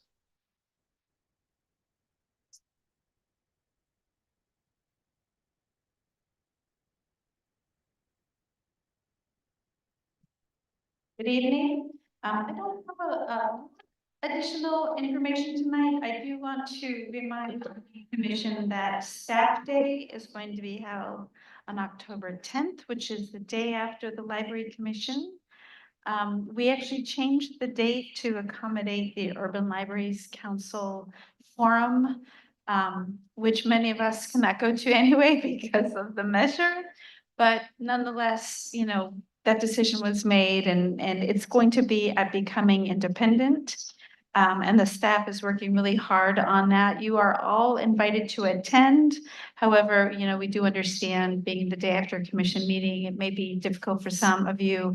I recommend, you know, the keynote speaker. We have someone coming to talk about boundaries and how to create and set boundaries in the workplace, both with library patrons as well as with coworkers. So I think it would be a really wonderful day. And of course, we'd all love it if you can join. If you didn't RSVP already, you can still RSVP, but I think it's too late to get one of the hoodies. So we are giving away hoodies to staff, the zip up hoodies that have a library logo on it. It's kind of a one-time special thing, and it's for our library staff who do outreach, and it's a much warmer, you know, article of clothing in those outside environments. So, but other than that, I don't have much more to add to my report. Commissioner Elton. Are there any plans to produce more library hats? We will, that's ready. Library hats are very popular. I think They're very popular. Commissioner Green. I haven't seen an agenda for staff day, only a note about the keynote speaker. Is that available? That helps us make a decision. Okay, I can have Lisa send out the agenda from HR. My only comment, the first notice we got of it, and I know it was in our calendar, the staff day, but the first notice we got was the notice that said, if you haven't gotten your lunch reservations in by now, do it today. So I think most of us didn't know that it was coming up. So a warning next year would be a good idea. Commissioner McKenzie. Oh, I just wanted to say it may not be too late to get a hoodie because I just got the email today and I ordered one and went through. So. So I will check. Okay. To make sure that everybody is notified. Yes. So that Communication. everybody has fairness. So good. Thank you. And thank you for hanging in there and thank you all for hanging in here, and for all you do, truly. And if that's any other questions for Erica? All right, then we're going to move to budget and finance reports. A summary would be good. A summary would be good. Take all the time you need. Please remind the commission that you already reviewed this with the finance committee. So, this report is for year ending June 30th, 2024, unaudited. And it was discussed at the finance committee on August 19th. In a nutshell, revenues came in within budget with $15,035 over budget. A couple of reasons for that: property tax came in a little higher than the budget by $389,000. Sales tax, on the other hand, came in short by $1 million estimated at this time. I can tell you that, now that we're in September, we did receive the May and June, actuals for the sales tax receipt, and, the shortfall is closer to $800,000. Other revenue receipts, which are a combination of interest earned, grant and such, came in at $2.3 million, which also exceeded budget by $646,000, and that closed the gap for the shortfall for the sales tax. However, the shortfall in fiscal year 24 does have a domino effect and creates a deficit in fiscal year 25. Finance Committee meets on the 13th, and we will be discussing further fiscal impact on that.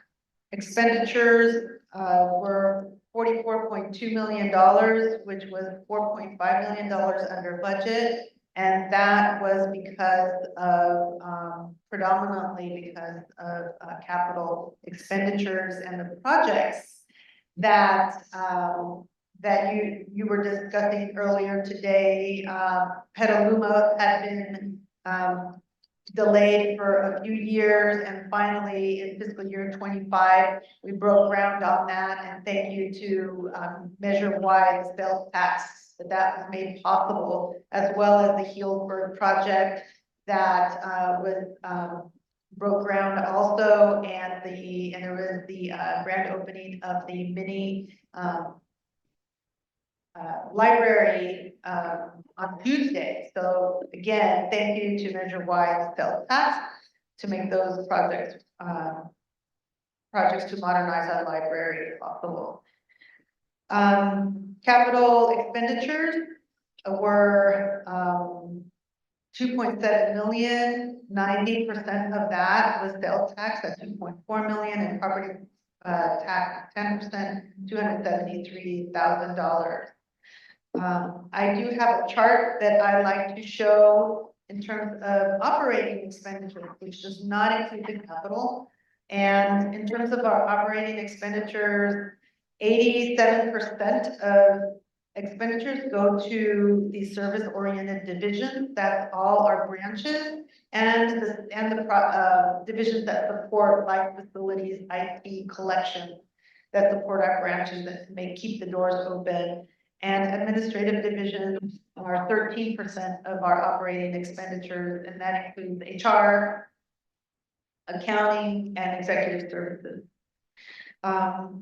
We have cash balances as of June 30th for property tax, $21.4 million, and for sales tax, $19.7 million. The fund balance is illustrated in the statement of special fund activity that is currently under review to ensure that what capital projects have been closed, which ones will roll over into fiscal year 25 and such. And also we need, in order to get a better estimate on our fund balance, we were waiting for the last of the sales tax receipts. So again, in terms of fiscal impact, the budget and finance teams are working with the county accounting services and preparing our financial statements for the upcoming audit. And we do expect the audit to go to the finance committee in November and to the commission in December.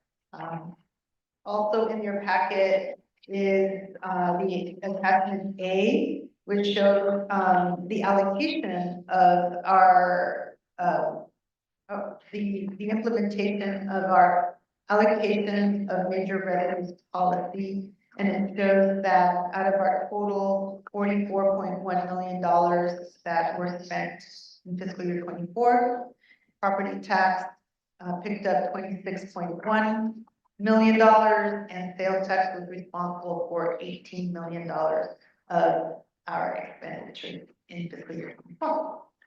Any questions? Anybody who is not on the finance committee have a question? Okay, Commissioner McKenzie. Just a quick question. I know we can't have a final statement of special fund activity by the time we have our special meeting to talk about Roseland. But will you be able to give us a pretty good estimate of the funds available? My plan is to have something available for the finance committee. Okay. And on the 13th, this Friday? Great. Thanks so much. Any other questions? Okay. The monthly report? Oh, yes, now for July.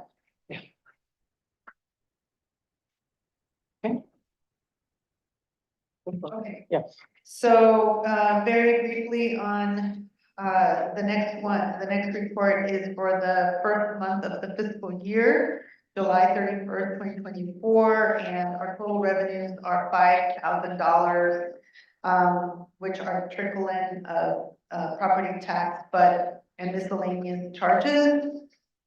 Our sales tax, we don't start seeing those until September. Expenditures, salaries and benefits were $2.8 million.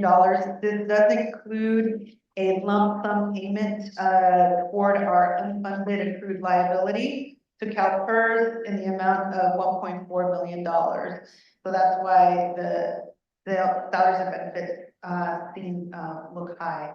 But by paying up front in a lump sum, we do receive a savings of $47,561.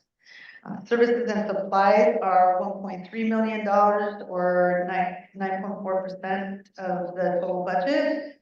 And this really reflects memberships and subscriptions that are annual, and we pay them at the beginning of the fiscal year.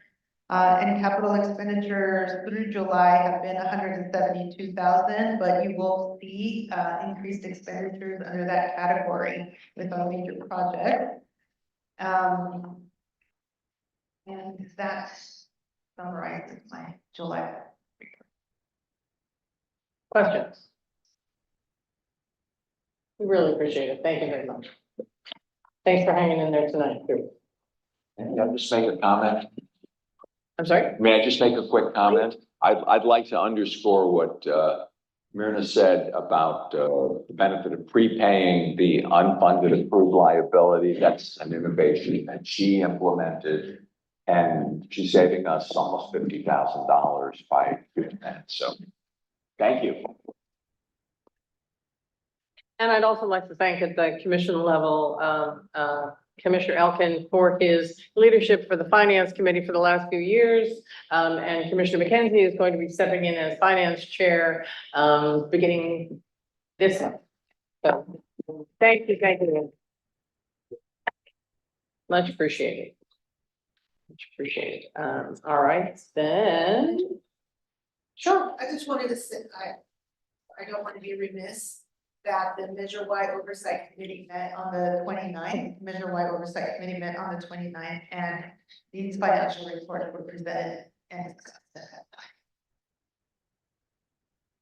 time. Okay. All right.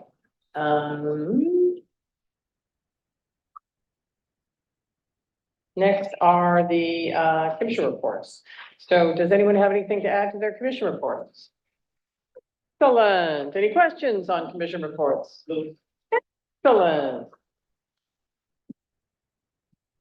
Let's see, where's my agenda?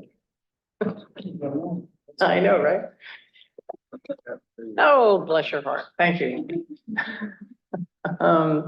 So we've done the chair, commission reports. Anything to add to the finance committee report? Nothing to add to what Myrna presented. All right, we have no historic records commission this month, but Commissioner Goldberg will report next time. The Measure Y committee, the Measure Y Oversight Committee met, and I attended before things were due for the agenda packet. They're eager to do the work, and Yvette was reelected chair, so same vice chair, so they're looking forward to it.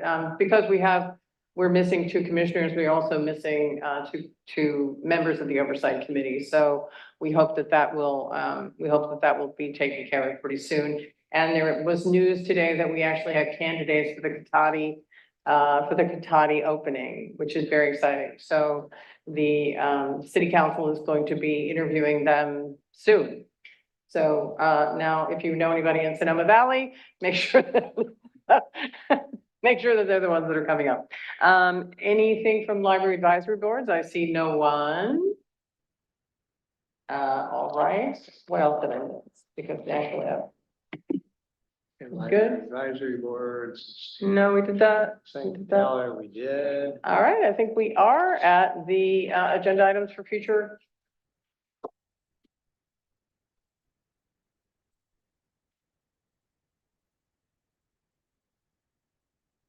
All right. So I do want to make a note that we do have a list of all the agenda items, and we were going to bring that to this meeting, but Lisa had to update it, so we will be bringing that to the next meeting. A list of all the items that are still pending, that have been requested, but are still pending. And many of them have been solved. Which will also be noted on the, which also. Was there Already. an OPEB report?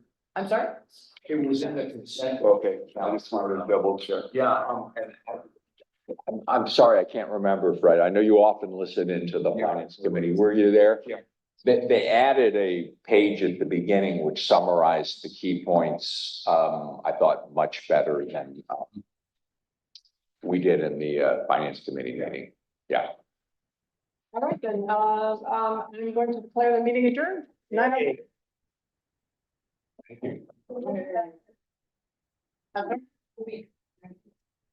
We will be back here next month, although we've adjourned, is it possible to have a special meeting in a different place if we have this?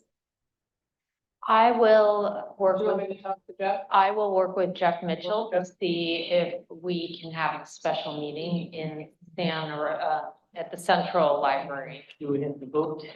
I do not think so. So let me talk to Jeff and see, If it's a special meeting. because it's a special meeting, it might be, That we, on these pages, to be. yeah. So let me work with Jeff on the location. Yeah, so we will TBD location.